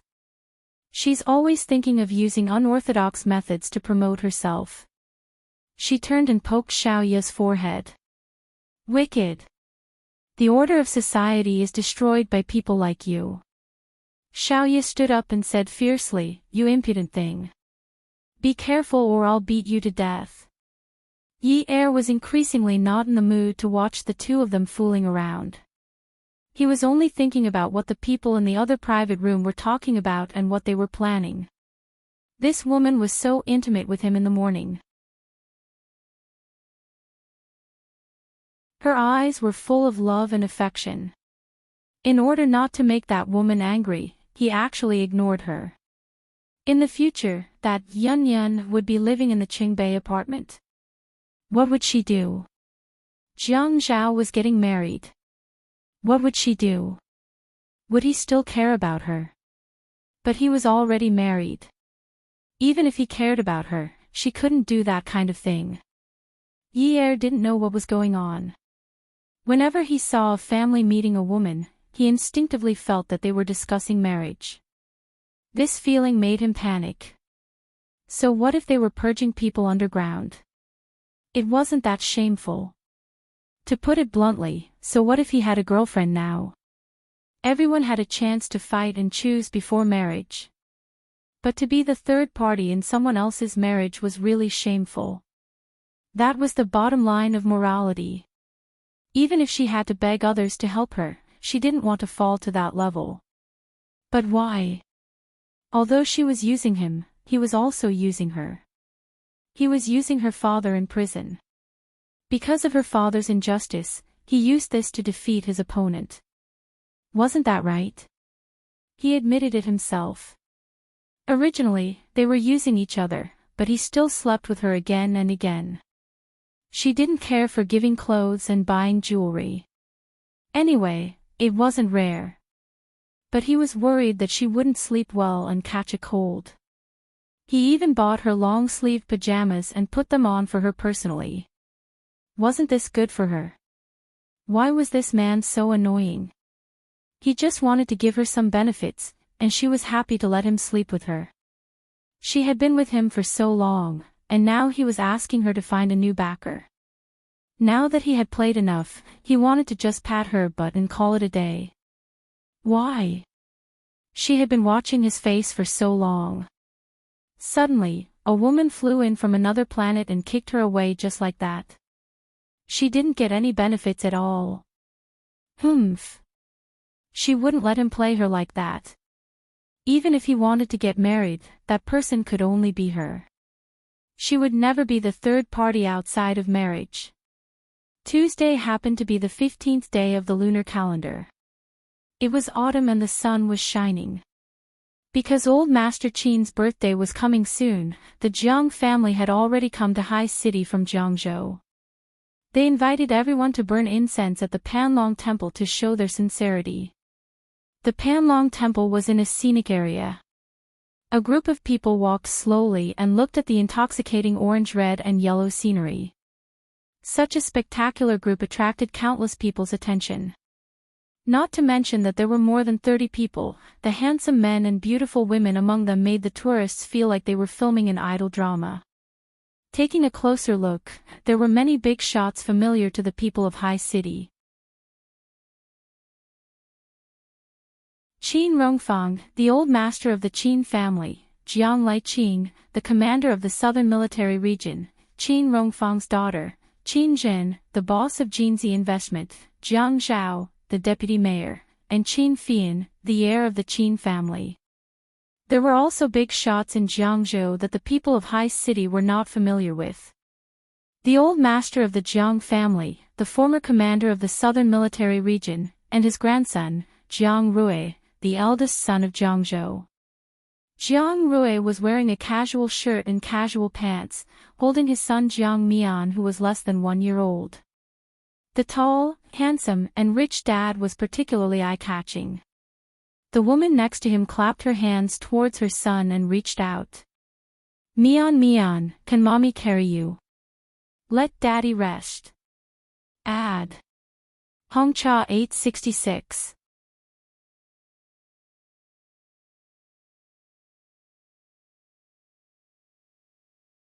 Chapter 484. The man looked at his wife affectionately. How heavy is Ningyan? This kind of physical work is not suitable for a woman. Jiang Zhao took 2 steps back to Jiang Rui's side. The 2 men were of the same height and were both handsome men. However, their styles were completely different. One looked gentle and elegant, while the other looked calm and reserved. Brother, you're always showing off your love. Are you trying to get grandfather and grandfather to unite all the men in our family to have a competition? Old Master Qin stopped, turned around, and said angrily, "Not only that, especially Fei Yan, he can be sentenced to death." Qin Feiyu pinched the frame of his spectacles, lifted it, and said bitterly, "Brother, you know that every time this topic comes up, the fire will definitely burn me. I just like a man. Is it worth it for you to rack your brains to force me?" Jiang Rui held his son with one hand and put his other hand on Xiang Wan's shoulder. He lowered his head and whispered in her ear, "I'll bring you here to watch the show in the future." Old Master Qin snorted. "Aren't you afraid that the fire will burn on you when you publicize it and admit it publicly?" "Ha, I just want more people to support me." "Dream on. I'll find a woman to give you artificial insemination. When the insemination is successful, I'll drive you out of the Qin family." Old Master Qin turned around and continued to walk away. Old Master Jiang walked over and patted Old Master Qin's shoulder. He said earnestly, "Old Qin, don't be angry. Your children and grandchildren will have their own blessings." Then he sighed. "Sai, you don't know how annoying it is to have a child in the family. Nian Nian is so young, but the family is about to be overturned by him. He only knows how to torture me. Every time he sees me, he'll shout, 'Grandfather, grandfather, carry me.' When I hold him in my arms, his chubby hands will pinch my mouth and rub my face. It's so annoying." Then he laughed. Old Master Qin was so angry that he blew his beard and glared at him. This guy didn't come to persuade him. He obviously wanted to anger him to death. He was angry that he didn't have a grandson to hug. The others were already used to such scenes and only hoped that the show would be more exciting. When Jiang Zhao received a call from Yi Er, he slowed down his steps and waited until the large group of people had left before answering the call. "Hello." He heard Yi Er's soft voice in a crowded place. "Ah, Zhao, what are you doing?" The corners of her mouth lifted slightly. "I went to burn incense with my family. I'm walking now. I'm just outside the scenic area." "Ah, Zhao, I miss you. I'll go and find you today. Be good, don't mess around. After a few days, when all the relatives leave, I'll pick you up. By then, don't live there anymore. I'll buy you a new house outside." Jiang Zhao felt that he had become more and more obedient to Yi Er recently. In the past, when she acted coquettishly and acted cute, he only glared at her and did not pursue the matter. Now, he actually knew how to coax her. "There's no need for a house. I don't go back to where I live now. Hello, did you miss me?" Jiang Zhao looked at the group in front of him and the smile on his face widened. "I." Suddenly, another girl's voice sounded. It was very tender and should be about the same age as Yi Er. There was a distance between them and she shouted, "Yi Er. Don't use your cell phone when crossing the road." Jiang Zhao frowned and repeated, "Don't use your cell phone when crossing the road." The girl's voice was sweet. Just like before, she always loved to act coquettishly. "Hey, you haven't answered me yet. Did you miss me?" The screeching sound of the car tires skidding across the asphalt road and the scalp-numbing sound of the brake seemed to come from the other side of the sky. It went straight through the phone and into the man's eardrums. "Ah!" Yi Er screamed. Bam! It was the blunt sound of something hard colliding with something soft. There was a clattering sound in his ears. Yi Er's cell phone must have fallen to the ground. Jiang Zhao frowned again. "Yi Er." No one answered. Almost at the same time, the girl's voice sounded again. This time, it was a scream and she was even further away. "Oh my God! Yi Er! Car! Ah!" It was chaos on the other end of the phone. Jiang Zhao felt as if a thunderbolt had exploded in his mind. His heart tightened and he staggered. The veins on his forehead were throbbing as he screamed into the phone, "Yun Yi." Jiang Zhao didn't know how loud he screamed. The dozens of people who had walked away all turned around to look at him. When Qin Fian saw the change in Jiang Zhao's expression, he quickly walked over. Although they were usually bickering, as a younger brother, he could tell when something was wrong. He asked seriously, "Bro, what happened? Hurry up. Give this cell phone number to Dad and let him use the military system to locate it. Hurry up and find out where it is." Jiang Zhao reached out to rub his forehead. He felt as though his legs were filled with lead. He placed the cell phone screen in front of Qin Fian and tried his best to calm down. "Calm down, calm down." However, his hands couldn't help but tremble. He tried to breathe in and out to calm himself down, but it was to no avail. The girl's cheerful and joyful voice was still ringing in his ears. Her voice was soft and filled with anticipation. "Ah, Zhao, did you miss me? You haven't answered me. Did you miss me? Bro, what's wrong? Hurry up. Why are you talking so much nonsense?" Jiang Zhao looked up and shouted. Qin Fian knew that this was no small matter from his furious expression. He quickly took the cell phone from his brother's hand. Just as Qin Fian turned around, a figure suddenly appeared behind Jiang Zhao and hugged him from behind. Jiang Zhao's back suddenly stiffened. He quickly turned around and immediately grabbed the girl's shoulder. He was so angry that his whole body was trembling. He wanted to strangle her to death. However, before he could hit her, she had already tiptoed, wrapped her arms around his neck, and kissed him deeply. This was big news. The Jiang and Qin families thought that this was big news. From time to time, passers-by would take out their cameras and start taking pictures when they saw such a handsome couple kissing passionately on the street. Jiang Zhao obviously hadn't come back to his senses yet. His trembling breaths hadn't calmed down yet. The familiar soft and fresh smell filled his mouth and nose again. "Yun Yi, He pushed her away fiercely. "Yun Yi. What are you trying to do?" The tall and handsome man was like a lion that was on the verge of going crazy. His gaze that made people's hearts tremble and the veins on his palm that was tightly gripping the girl's shoulder were telling others that he was unable to restrain his anger. How could she play such a big joke on him? No matter how dazzling Jean Chio's gaze was, it wouldn't hurt her skin. The rays of light passed through the gaps of the bright red maple leaves and shone into the girl's bright black pupils. It was like the light on the surface of a lake, shining brightly. She looked up at him and ignored his anger. She looked straight into his eyes and raised her head confidently. Her hands cupped around her lips like a trumpet. She bent down and shouted at him loudly and confidently, "Jiang. I want to marry you. I want to marry you." Wow! Dense applause and exclamations rose one after another. Many people gave Ye a thumbs up. Who said that only men could propose? Who said that a man had to kneel on one knee before getting married? Who said that women couldn't make vows in public? I want to marry you. Marry you. Firm and without regrets. Women could also be like this.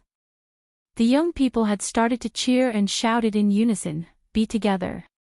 Be together. Be together." Although most of the people here were tourists and most of them did not care about the politics of other provinces, the people from Haiqing would also come here to burn incense and petition. Not many people did not know Jiang Zhao. Furthermore, he was a handsome and young deputy mayor. Those who did not watch the news would watch the TV and be infatuated with him. Qin Fian stood there and looked at the girl who proposed to his brother. Then he looked at the girl's profile picture on his personal phone. Forget it. There was no need to use the satellite to locate them. It was impossible for Jiang Zhao to throw a tantrum at Yi in such an environment. However, due to his frequently polarized state of mind, he could only force a smile at the corner of his mouth. At this moment, the elders from the Jiang and Qin families were also nervous. A few seconds after the confession, professional SLR cameras were flashing non-stop. The shutter sounds were also incessant. It was obviously a professional media. Yunyi asked him to get to know Xia Qian.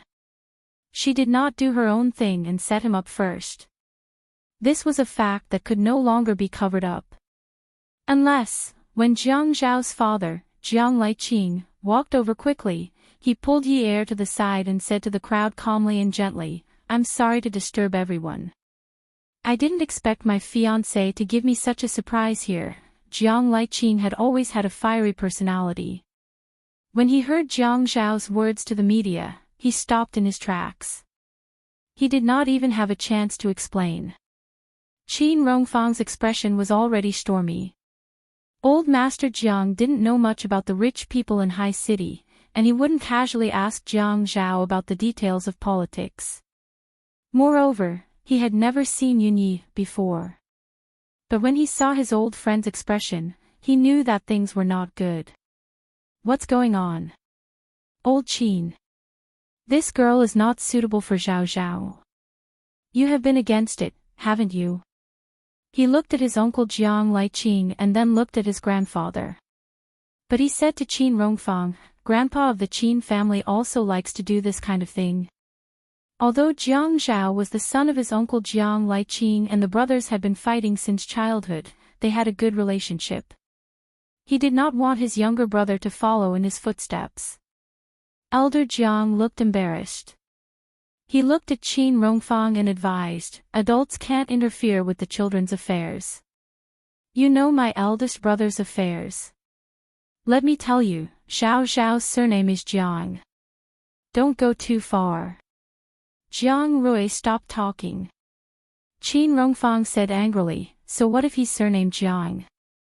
He came to Haiqing with his mother when he was 14 years old. Is my relationship with him less than yours in the first 14 years? You want to fight with me, don't you? You old bastard." Elder Jiang knew that Qin Rongfang was angry, so he did not care about what was happening.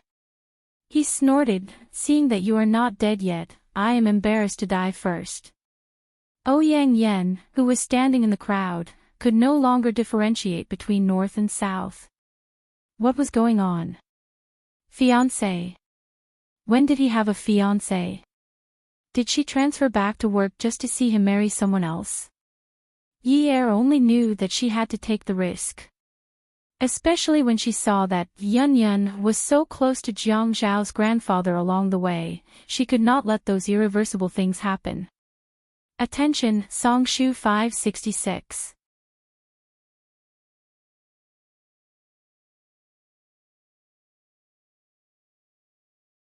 Chapter 485. Xia Qian had prepared the recording in advance to see how Jiang Zhao would react to her. If he reacted, it meant that he wasn't so cold-blooded that he didn't care about her life or death. At least, he didn't treat her as a stranger who had nothing to do with him. Since that was the case, she could take a gamble. In front of the media and the public, the Jiang and Qin families had always been friendly and modest. But today, they had to stop praying early. The Qin family's mansion was quaint. The main hall and living room were full of people. This was the liveliness Qin Rongfang should have before his birthday, but it wasn't as lively as it should be. No one spoke and looked at the door from time to time, waiting for the main character to appear. In the north of the front yard, there was Jiang Zhao's room. Yi Er was pressed against the door by him. Her almond-shaped eyes stared at him without blinking. He laughed coldly. "Yunyi, you're not going to pretend anymore, are you? You're going to show your claws, aren't you?" Yi Er raised her chin. She was angry at the thought of him chasing her away and marrying another woman. Why? Did he want to kill her for ruining his plan? "Yes, after being bullied by you for so long, I can finally hold my head high." Jiang Zhao's teeth were pressed against his cheeks. The lines on his face were tense and she could hear the sound of his teeth grinding. I bullied you. What do you want? Jiang Zhao, let me tell you, I'm not Yunyi for you to play with. You promised to save my father. Don't think about breaking your promise. Jiang Zhao smiled bitterly. For your brother and father, you climbed into my bed. Now that you're afraid that I'll go back on my word, you can't wait to marry me. For your father, you're willing to sacrifice yourself like this. Yi Er's breathing stopped for 2 seconds. That night when she asked him if he liked her, he pretended to sleep and avoided her. Did he hate that kind of emotional entanglement? But it didn't matter if he didn't love her. After all, they were just using each other. But if he wanted to marry someone else, there was no way. What does that matter? We don't have any feelings for each other. I don't want you to love me, and I don't need to love you. We're not tired. Or if you get my father out, I'll stop bothering you. What do you think? The man slowly loosened his grip on the woman's chin. Even his voice was no longer as hard as before. He exhaled and said, Fine, fine, I'll fulfill your wish. He let go of Yi Er and threw her onto the sofa with all his might. Jiang Zhao reached out to turn off the light, making the room instantly dark. No one could peek at his emotions. With the light in the yard, he walked to the window and lit a cigarette. Yi Er got up from the sofa. She felt a few strands of hair fall on her face. She reached out to tidy them. Her gaze fell on the window, and she couldn't look away. The night sky outside the window was cloudy. The man was wearing a dark blue shirt, and at this time, he blended into the night. Only when he smoked could she see his gloomy expression. When he smoked, he used a lot of force because Yi Er saw the glowing red coals of the cigarette glow for a long time when he inhaled. She really wanted to turn into the smoke and be sucked deep into his lungs by him. His eyes were sore and swollen, and the corners of his eyes hurt a little. He didn't have any feelings for her. Was it so difficult to force him to marry her? He loved someone else. When she saw that Yun-Yun's completely dazed expression today, she knew that she had ruined his happiness. He must hate her to death, right? What did it matter? In any case, Mrs. Jiang was now hers. Unless he dared to tell the public that it was a joke for another woman, he wouldn't say or do that. There were many political figures who didn't have a happy marriage, but no one dared to make such a joke. Yi Er followed Jiang Zhao into the main hall. The wall and ceiling lights were all turned on, and the entire house was dazzlingly bright. Old Master Jiang and Qin Rongfang sat in the main seats of the main hall. After finding out about the Yun family situation, Old Master Jiang wasn't in the mood to bicker with Qin Rongfang. When Ouyang Yen saw Yi Er today, he knew that this woman was really related to Jiang Zhao. That day, she kept apologizing to Jiang Zhao for bumping into her. But when she saw Jiang Zhao helping her, she changed her attitude. She was obviously jealous. It was rare for Qin Fian to be so serious and serious. Because of this, no one could laugh. Jiang Zhao was the second grandson of the Jiang family, the eldest grandson of the Qin family. He was the son of the commander of the military region, Jiang Liqing. He was also the son of the chairman of Jin Chao Investment, Qin Zhen. He was the deputy mayor of High City, and he had registered 2 companies under his mother's name. He had a bright future, and he could bring benefits to his family. With Jiang Zhao around, it was very convenient for Qin Fian to do whatever he wanted. Because his brother was the deputy mayor, even if Jiang Zhao didn't show up, he could still enjoy the privileges brought by his power. Although the Qin family and Jiang Liqing had a lot to do with this, Jiang Zhao had been on the rise for the past 2 years. He could easily get the position of mayor, and he would enter the provincial party committee in the future. No one was willing to see such a person be affected because of a marriage. Yun Yi was the daughter of an economic criminal. Yun Hongwei was once involved in a power struggle and became a sacrificial lamb. At that time, Qin Rongfang knew that Jiang Zhao had stayed in the Qin palace for a night. Later on, he also talked to Jiang Zhao about it. High City was a place of power, and they couldn't easily destroy its balance as it would affect the whole situation. However, they didn't expect that the two of them were actually involved. If they wanted Jiang Zhao's future to not be affected, they could only get Yun Hongwei out and release him without charges. However, this would be a huge sacrifice for the Qin family and the Jiang family, and they would offend too many people. Although Jiang Rui was playing with his son in Xiang Wan's arms, he was listening attentively to other people's conversations. Old Master Jiang said, "Zhao Zhao, can you bear this responsibility?" Jiang Zhao stood in the middle of the hall. His back was stiff, and his voice was low. He didn't answer directly. Let's keep it simple. Yi Er was silent at the side. When she heard his words, she couldn't help but feel a little moved. Qin Rongfang and Old Master Jiang stood up from their seats almost at the same time as Jiang Liqing. Their purpose was to hold Jiang Liqing's hand, but Old Master Jiang was one step slower than Qin Rongfang. Qin Rongfang held Jiang Liqing's hand in his palm and shouted, "My grandson, if you dare to touch him, I'll fight you to the death. For the past 15 years, I've taken care of the most. What have you ever done? You can try touching him. Qin Jin hasn't remarried to you yet, and she dares to touch you under my nose. What if she remarries you?" Old Master Jiang also hoped that his eldest son and daughter-in-law would remarry as soon as possible. However, Qin Jin was good to everyone, and she was still filial to him like how she was to her father-in-law. It was really annoying for her to act like this in front of his eldest son. Jiang Liqing held back his anger and put down his hand. However, he couldn't help but get angry at Jiang Zhao. "You said to keep it simple. Have you ever considered our big family?" Jiang Zhao said lightly, "When my parents divorced, I didn't consider such a big family." Jiang Liqing's stubborn temper had just gone down, and now it was going to rise again. Qin Jin stood up slowly. Her hair was tied up in a dignified bun at the back of her head. Everyone knew that Qin Rongfang's daughter, Qin Jin, was a very capable and strong woman. However, her appearance was as gentle as water. She gave birth to Jiang Zhao when she was 20 years old.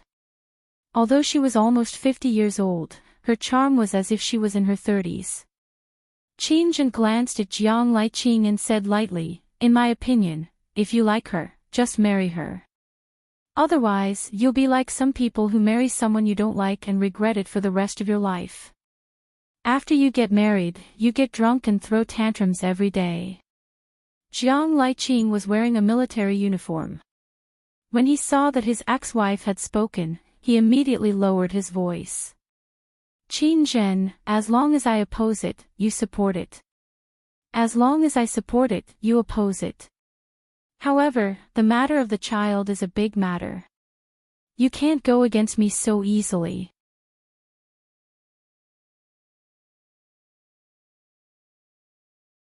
"So many years have passed since the things that happened when we were young," Qin Jin said disdainfully, "then show me your support. I want to see if I will go against you." She ignored the dumbfounded Jiang Liqing and walked to Yi Er's side. She pulled him to the guest chair and sat down, allowing Yi Er to stand. The beautiful mother-in-law sitting on the Chinese-style guest chair had the standard sitting posture of a member of a prestigious family. Although her voice was gentle when she spoke to Yi Er, her aura was not weak at all. "In my opinion, it's too late to scold anyone. I just want to tell you that as Jiang Zhao's daughter-in-law, there are many things you have to pay attention to. In such a big family, it's necessary to respect the elders. In the past, even if you were the daughter of a rich family, you have to put away those thorns in your temper. No matter how fierce you are, go back to your room, close the door and send it to your husband. Once you're out of your room, you have to be dignified, reserved, generous, and decent. You can't do anything that offends public decency. These shouldn't be difficult, right? Yi Er turned to look at Jiang Zhao but found that Jiang Zhao was not looking at her. She was a little disappointed. Then she looked at her future mother-in-law and nodded. I'll do it well. Old Master Jiang had experienced what happened to Jiang Rui, so he didn't dare to oppose anyone. He had been traumatized. No matter how heavy his thoughts were, he didn't dare to make a fuss in front of his child. Jiang Rui and Xiang Wan acted as if they didn't know anything and just teased their son in a low voice. Yang Yan couldn't stay calm anymore. She couldn't continue to be dignified. She stood up and walked to Qin Zhen. She clenched her fists, and there were some clearly visible veins on her neck. Auntie, I object. I don't agree with them being together like this. They're not suitable. They can't get married. Qin Zhen looked up at Yang Yan with a faint smile. Oh, she said. Object? What reason? What method? The key is how to persuade the public and the media. Qin Rongfang doted on his eldest daughter very much. He felt that she was no worse than his son. Although Qin Zhen's business was not under the name of the Qin Group, it was still doing well and had made a name for itself. Therefore, when she decided on something, even if he was unhappy, he would not refute it directly. Yang Yan analyzed Yi Er's family situation seriously. Then she looked at Yi Er from the side and said calmly, I think her purpose is not pure. If she really loves second brother, how could she force second brother to do this? She clearly knows how much her father's matter will affect second brother, yet she still wants to publicize their relationship like this.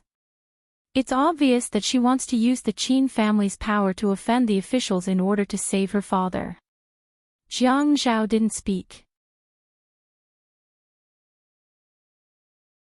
He closed his eyes for a while and then opened them again. He walked to Yi Er. Yun Yun, whether we love her or not is our business. You don't have to analyze it for everyone. She has been with me for a long time. I should give her a status. So, since it's decided, there's no need to discuss it anymore.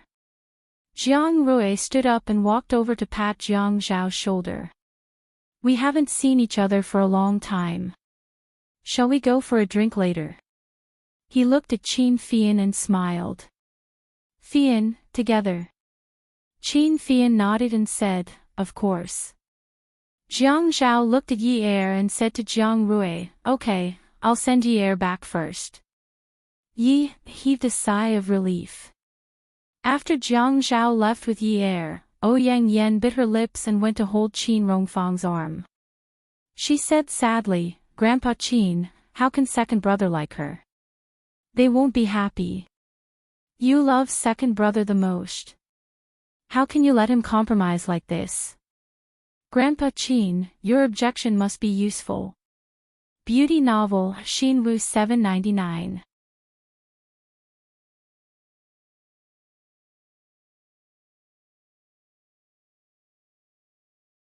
Chapter 486. Jiang Zhao glanced at Yang Yan and said, if Jiang Zhao doesn't like her, he will definitely leave her here and let you drown her with your saliva. What's more, is Jiang Zhao a person who can be threatened by any woman? The Qin family is obviously against it. As long as he doesn't buy it, the Qin family and the Jiang family can't deal with a down-and-out daughter. Don't treat Jiang Zhao as a pushover. No one can bully him since he was a child. Qin Fian was the only one who had seen the photo on Jiang Zhao's mobile phone. He saw through everything. He bumped Jiang Rui's shoulder and said ambiguously, brother, no wonder you love someone. Hearing his words, Master Jiang felt lucky that he didn't say too much just now. Qin Rongfang slammed the table, which shocked Yang Yan so much that he quickly let go of his hand and stepped aside. Tonight, Qin Rongfang's sage-like temperament didn't stay on him. My grandson is ruined by you people. Make it clear. He is my grandson. Master Jiang also roared, besides, he can't be ruined. If the Qin family is weak in High City, it will definitely be ruined. If you can't manage it, I will. Qin Rongfang looked at Master Jiang with hatred and took a deep breath. After calming down for a few seconds, he said, Lai Qin, investigate the Yun family's affairs thoroughly and find someone to intervene. No matter how much it costs, we can't affect Zhao Zhao's future. After that, he didn't forget to stare at Master Jiang. Jiang Liqing frowned deeply and nodded solemnly. In the A8 carriage, the man and the woman were silent. Jiang Zhao couldn't understand the feeling of being pricked by needles in his heart. If they didn't talk so much tonight, maybe he wouldn't let a demon suddenly break into his heart. That demon wanted to run out of his body and kill the woman sitting in the co-pilot's seat at any time. He didn't dare to forget what she said for a moment. For her father, it was not that he didn't dare to, but he couldn't forget it. She said that she could finally hold her head high. He thought that he had treated her well these days, but she wanted to take revenge like this. Thinking that the woman beside him was about to become his wife and thinking about the conversation that night, he felt a knot in his heart. Aren't you afraid that you won't be happy after marriage? Wouldn't she regret it when she finally met the man who was willing to marry her for no one else? What kind of identity did she have to pursue her own happiness? Yi Er looked out the window. Who can guarantee that married couples will be happy? She couldn't be so great as to care about his happiness. She only knew that he couldn't marry anyone except her. The position of Mrs. Jiang could only be hers. She definitely couldn't give it to that Yun Yun. There is a saying, marriage is the tomb of love, but it is better to be buried in the ground than to be left in the street. But the premise was that the tomb was built on love. Then what would a loveless marriage be like? Buried alive. Even if she had to bury him alive, she would drag him down with her. After a long time, they would eventually form a grave. Even if we don't help each other in times of need, we can still treat each other with respect. I will do my part as Mrs. Jiang. When I walk out of the house, I will definitely be dignified, reserved, generous, and decent. Turning her head, she saw that Jiang Zhao was still silent. His edges were exceptionally cold and hard. Yi Er felt a tug in her heart. He really hated her. She gave in and said, You have someone you like. As long as I don't find out, I won't say anything. You can just date secretly. She had already given in, so it should be enough, right? Yi Er rolled down the car window, wanting the wind to quickly blow away the steam in her eyes. It turned out that compromising for the sake of the general interest was uncomfortable, like being repeatedly pulled. Yi Er thought that it was an emergency dodge and firmly grabbed the handle of the car roof. However, when the car stopped by the roadside, Jiang Zhao turned around and reached out to grab her chin. He stared at her intently. His fierce expression scared Yi Er so much that she didn't dare to speak. She only felt that all the cells in her body were trembling. The cruel feeling of being raped by him last time came back again. The man's gaze was fierce. He wanted to kill this woman on the spot. Today, at the foot of the mountain, if he hadn't reacted quickly and acknowledged her, his father would have definitely pointed the spearhead at her. How would she live in the future? This might even be considered a light punishment. She might not even know how she disappeared. He couldn't bear it and messed up his life. Did he hear wrongly? She wanted to marry him, but she wanted him to have an affair with another woman. What right do you have? What right do you have to ask me to date the person I like secretly? Who do you think you are? What right do you have to ask me? Based on the fact that there are no feelings between us. Based on the fact that I don't love you. Based on the fact that you use despicable means to make me marry you. Tell me, which part of this gives you the right to control whether I'm with the person I like openly or secretly? Yi Er's tears suddenly gushed out uncontrollably. Her lips were slightly parted, but she was trembling at the fastest speed. The cold liquid flowed down her cheeks and dripped onto the man's hand. Fine, fine, fine. I don't care about you. I don't have the right or the right. You can do whatever you want. After we get married, we'll mind our own business. Okay. Let go. You're hurting me. It hurts so much. It hurts so much. It hurts so much. In the end, Yi-er began to wail unbridled. However, she kept repeating that it hurts so much. However, the pain did not come from the cracking of her jaw. Instead, it came from the blunt pain in her heart, as if it had been split open. Jiang Zhao felt that he was too irrational. How could he be like this? He was stirred up by a woman to this extent. It was as if the sky had turned gray. It was fine that he married a woman who didn't love him, but this woman was already pushing him into the arms of another woman before the marriage was even consummated. Was he going to quarrel and divorce like his parents after marriage? He shouldn't have such a life. It shouldn't be like this. He turned around expressionlessly and ordered himself to stay calm while leaning on the steering wheel. After sending Yi-er back to her old neighborhood, he called Jiang Rui. The music in the jazz bar was not so noisy. It was the best place to chat. The three men's glasses collided and made a clear and ethereal sound. Jiang Zhao didn't look like he was in the car just now. He looked refreshed again. Qin Fian raised his glass and said, "Brother, congratulations. You're going to be her husband. You'll have another identity." Jiang Zhao raised his glass and drank it up. Are you jealous? Are you going to be her husband or her wife in the future? Qin Fian shook his neck naughtily. This is a secret. My feelings are not mainstream, so it's inconvenient for me to share it. Ha! Jiang Rui poured another glass of wine for Jiang Zhao. What if this thing ruins your future? I heard that it's quite tricky. Jiang Zhao laughed. If it's ruined, I'll start to do business seriously and go back to Jiangzhou. Jiang Rui raised his hand to stop him. Don't go back to Jiangzhou to compete with me for business. I've been tricked by you since I was a child. I'm still living in the shadow of my childhood. But if you want to go back to Jiangzhou to be the mayor, I'll welcome you with open arms. Qin Fian looked at Jiang Rui and said discontentedly, Brother, don't poach people like this. 2 years ago, you wanted to trick my brother into going to Jiangzhou. Fortunately, Grandpa was wise and only asked him to jump aboard.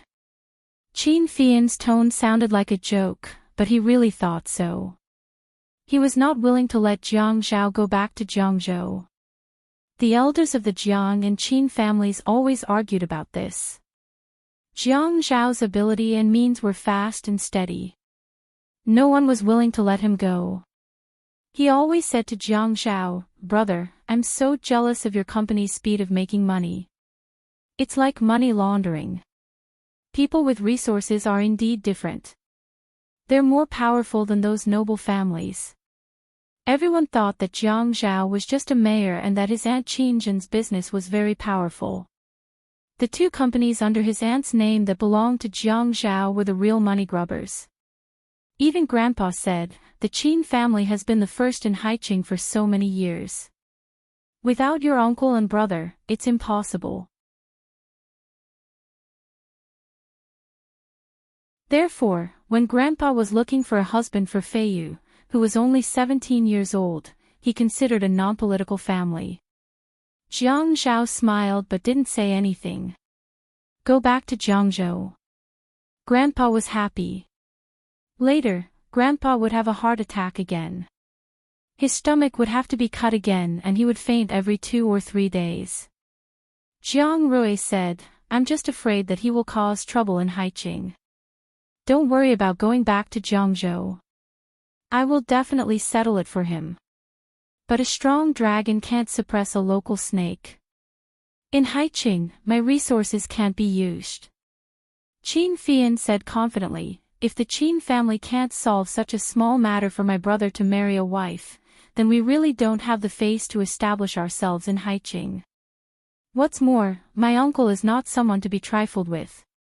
Jiang Zhao held the wine glass and shook it gently. This matter is not so troublesome. We already have some clues about the Yun family's matter. It will be solved as soon as possible. You don't have to be so frightened. Qin Fian pushed the frame of the glasses on the bridge of his nose, picked up the glass in front of him and clinked it with Jiang Zhao. I knew it. You never do things that you are not sure of. Jiang Zhao nodded and poured another large glass of wine into his stomach. Today, he was going to get drunk and didn't care about anything else. Jiang Zhao didn't go back to the apartment in the north of the city at night. Instead, he asked the designated driver to drive him directly to Yi Er's residence. He had sent her downstairs many times, but he still carried her upstairs that time. The community was very old. The traffic here was convenient, but he always felt that it was not very safe. The lights in the corridor were not all on. He originally said that he would buy her a new house today. When going upstairs, he had to stomp his feet or cough fiercely to make the sensor light turn on. It was dark orange and the bulb was covered with a thick layer of dust. When he walked to the 6th floor and looked at the door, he felt that his heart was not at ease at all. He drank a little too much at night. When he knocked on the door, he just knocked and didn't care if he disturbed the neighbors at all. Yi Er put on her slippers in a hurry and stood at the door. Because there was no peephole, she didn't dare to open the door casually. She asked, "Who is it?" Jiang Zhao kicked the door panel and continued to knock on the door. His voice was vague with impatience, but his voice was very loud. "Who is it? Who else could it be other than your husband? If you don't open the door for your husband, I'll tear it down for you. Do you believe me?" With that said, he kicked the door again. Yi Er burst into laughter and pulled the door open. Jiang Zhao fell straight in. She was so tired from the man's weight that she couldn't stand. He said, "Ah Zhao, wait a moment. I'll close the door first." Jiang Zhao didn't let Yi Er close the door. His legs were very long. With a back kick, he kicked the door shut heavily. Although Yi Er's house was old, it was very clean and tidy. She helped Jiang Zhao to a simple fabric sofa. Yi Er originally wanted to let him lie down for a while and then help him wash his face. In the end, the sofa was too small. With his height, there was no way he could lie down. He looked ugly sitting there with his long arms and legs. Quickly come and see, Hongcha 866.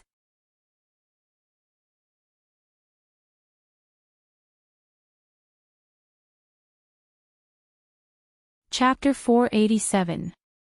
Yi Er had never seen Jiang Zhao so drunk before. In the past, no matter how late he was at social gatherings, he would never look so drunk. It seemed like he didn't have to care about his image when drinking with his brother today. Was he very relaxed? At this moment, Jiang Zhao lost his temper. He tugged at his collar and stood up with a stomp of his foot. With a childishness that he had never shown before, he made an unreasonable fuss. "Yun. When your husband comes home, you throw him on a small stool like this. Don't you know that a wife should be virtuous? Don't you know that the wife is the leader of the husband? Go. Get me some water. I want to drink water." Yi Er didn't know whether to laugh or cry when she saw his tall and burly figure acting so shamelessly. She was laughing when the man stretched out his long arm and grabbed the woman under his arm and dragged her into the bedroom. "Hey, hey, hey." Yi Er was uncomfortable from being sandwiched and almost left the ground. She was afraid that the man would lose his balance after drinking and fall, so she struggled anxiously. Jiang Zhao sensed that this kind of struggle wasn't comfortable at all. He only drank a little and she laughed at him. He didn't even want to do anything now. He just didn't want to sit on that small sofa, but she was already rejecting him. Was the contrast between before and after so big? He knew that her ambition wasn't just to ask him to help her solve her brother's problem. But he never knew that she was in such a hurry. As long as she became his woman openly, she wouldn't have to pretend to be a little white rabbit anymore, right? When he thought of this, the alcohol in his body seemed to have evaporated completely. How did he fall for this silly girl? When he thought of how flustered he was when he misunderstood her car accident, he hated himself for being like this. He hated the woman in front of him even more for using such a method to test his inner feelings. He bent down and pressed down on the woman's body and started to tear off her clothes. What? Now that you've achieved your goal, you don't want to fulfill your obligations anymore. Even if I have to be intimate with my lover, I want to do it with you. When we're in bed, you can't reject me. Don't you know that you have to pay a price for some things? Yi Er's heart sank, sinking. Just as it was about to sink to the bottom, she grabbed the man's shirt and pulled herself up. She was starting to regret it. How did things turn out like this? A few days ago, when they were together, even though he was greedy for her body, he had to pretend to be kind on the surface. When he was with her, there were many times when she could feel that he was still full of desire, but he would also take her feelings into consideration. He would give them something that they liked. Recently, he was not as solemn as before. Occasionally, when he handed her a gift, he would say, "Actually, I don't really know how to choose these things. It's hard to grasp a girl's thoughts. Next time, take a card from my drawer and swipe it. Pick something you like." She felt that there were many styles that did not suit her age, but she always felt that the girl he liked should be like that. She should be proper and wear proper clothes. She should never reveal her small waist or her faintly discernible bosom. Therefore, she always abandoned her 19-year-old body and said that she liked it very much. How did he fall from heaven to hell all of a sudden? Their relationship had just taken a turn for the better. How did she end up like this? She gripped his collar so tightly that her hands turned white. "Ah, Zhao, since we're getting married, can't we have a better attitude? I'll do my part. I'll be like before and not cause trouble for you, okay? Isn't it good to live a peaceful life?" When the clothes on her body were torn, it would also pull at her muscles and skin. When the strength was used to tear the clothes, it also transmitted all of his hatred to her body. How long had they been together? She had never seen hatred in his eyes. Even when it was the first time, he was taking revenge on her. Revenge with a desire to conquer her. Now, it was so obvious that he hated her. He hated her. Yi Er started to fail again. For the first time in her life, she cried twice in one night because of a man. And every time she cried, her heart hurt as though it was being pierced by nails. But the more she cried, the more he resisted his body's reaction. He patiently teased her until he was satisfied when he saw Yi Er trembling slightly. Then he gritted his teeth and said hoarsely, "See, this isn't just about duty. Actually, you also want to." Jiang Zhao felt that Yi Er kept crying because she rejected him. Why? Did she suddenly feel that her bitter days were over and that she didn't need to be intimate with him anymore? What kind of dream was she having? She had no feelings for him and didn't love him. If they were in bed. If he couldn't even take care of her, how could he? What are you trying to do? Let's play something more exciting, okay? Yi Er's intuition told her that this man was going to play something big today. No. I'm a traditional and conservative woman. The man laughed and said, "As a young person of the new era, you have to have innovative ideas all the time, don't you think?" Yi Er realized that Jiang Zhao was adjusting the position for her and shouted, "No, no, no, I like to stick to the rules." "Yunyi, Are you going to float up into the sky again? Ah Zhao, call me hubby, don't you know? Jiang Zhao took a shower and returned to the bed. He covered himself with a thin blanket and looked at the cartoon bed sheets on his body. He nudged Yi Er, who was already exhausted, and said, "You used this set of bedding for those sexy photos you took last time, right?" Yi Er turned over. She was suddenly happy that Jiang Zhao was willing to talk to her in such a tone. She took the opportunity to lie on his abdomen. There was a set of abs there and it felt very comfortable to touch. "You still remember?" Jiang Zhao reached out and took the cell phone that was beside the pillow. He then pulled Yi Er closer into his arms and said, "Let me show you." He went online, opened his email, and downloaded the photos. He opened them one by one for her to see. "This set, right?" "Yeah." Yi Er swiped her finger across the screen of the cell phone. Those photos that she had deleted a long time ago were all in his email. She couldn't explain what she was feeling. Actually, it was good to keep them. These were all memories. "You didn't delete them." Jiang Zhao laughed and said, "I forgot. TSK, I told you that you're a little fox. Look at how you're lying on top of me. You're a vixen." Yi Er looked at Jiang Zhao's warm smile. It was pretty good. Why was she so stupid? She clearly knew what kind of woman he liked, yet she still argued with him and made him lose his temper. If she had gone along with him like before, he would still treat her well. Didn't Manager Wang say that it was too extravagant to be in a relationship with a man? The more you care about it, the more you lose. Because of the sudden change in Jiang Zhao's attitude, Yi Er slept very well that night. In the morning, Lu Qing sent Jiang Zhao's clothes over. She changed into them and went to work. Jiang Zhao told her to look for a house and buy a well-renovated one. Someone was living in the apartment in the north of the city, so it couldn't be used as a wedding home. In the future, she couldn't work at Peerless Beauty. She had to look for a profession she liked and then go to school. Yi Er didn't ask anymore. She had already agreed that he could interact with the people from the old Qing dynasty.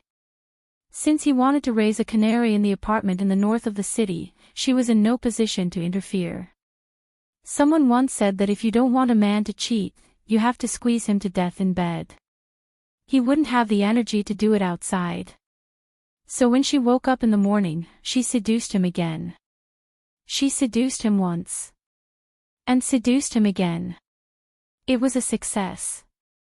Yi Er went out and prepared to look at the real estate that Jiang Zhao mentioned. Marriage depended on business. Perhaps Jiang Zhao would slowly realize that she actually had some good points. Although she did approach him with ulterior motives in the beginning, now, other than ulterior motives, she really wanted to spend the rest of her life with him. He let her decide on the house, which meant that he didn't completely disregard her. She walked downstairs in her high heels and called Xia Qian. "Qian, yesterday's matter went very smoothly. Thank you. I'll treat you to wedding candy." Xia Qian's tail was wagging. "Yi Er, you're treating your friend like an outsider." "We're doing this for the sake of our next generation to have a good life." "I won't say thank you, ha." "What do you mean by our next generation? Who's going to have a next generation with you? You're so annoying." Yi Er hung up the phone and stood in the neighborhood waiting for a taxi. It was already past rush hour and there weren't many people on the road, but it was still difficult to get a taxi. Suddenly, a woman behind her called her name. "Yi Er." It was Xing Tingting. When she saw Yi Er turn around, she couldn't help but explode. She actually only found out in the middle of the night that the Jiang and Qin families were already preparing for Jiang Zhao's wedding. Actually, if this matter was reported by the media, many people in Haiqing would definitely know about it. However, there were people in the military who pressured the mainstream media to withdraw their prepared drafts. But this matter couldn't be kept under wraps. They could only get the wedding done before it blew up. Enchanting never imagined that the mantis stalking the cicada would be unaware of the oriole behind it. Yi wasn't familiar with Enchanting. All she knew was that she was the daughter of the provincial party secretary. Just as she was wondering how Enchanting knew her, Enchanting raised her hand. Yi reacted quickly. If she was slapped in the face in public, wouldn't she be embarrassing Jiang Zhao?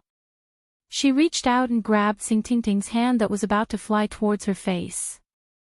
Enchanting wrestled with her hand and shouted to the side, "Hurry up and come over here.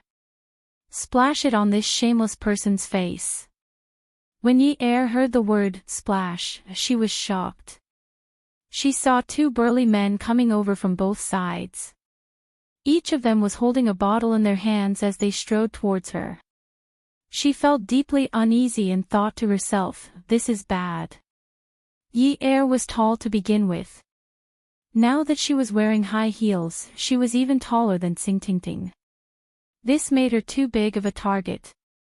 Luckily, she was a lazy person. She tiptoed and kicked the shoes away. She stood firmly on her bare feet and used all her strength to pull Enchanting's hand to her chest. She firmly held her in front of her as a hostage.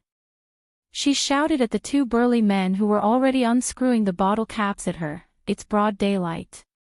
I don't care what you want to splash. With the daughter of the provincial party secretary accompanying me, there's nothing to be embarrassed about. You better hurry up. If someone sees you, you won't be able to escape." The two burly men who were holding the bottles looked well-mannered. They weren't scared off by Yi, but they didn't dare to splash the liquid in their hands. Enchanting wanted to break free, but Yi's survival instincts made it impossible for Enchanting to break free. "Enchanting, if you move around, you'll probably take up a larger portion of the water that they threw at us. *TCH.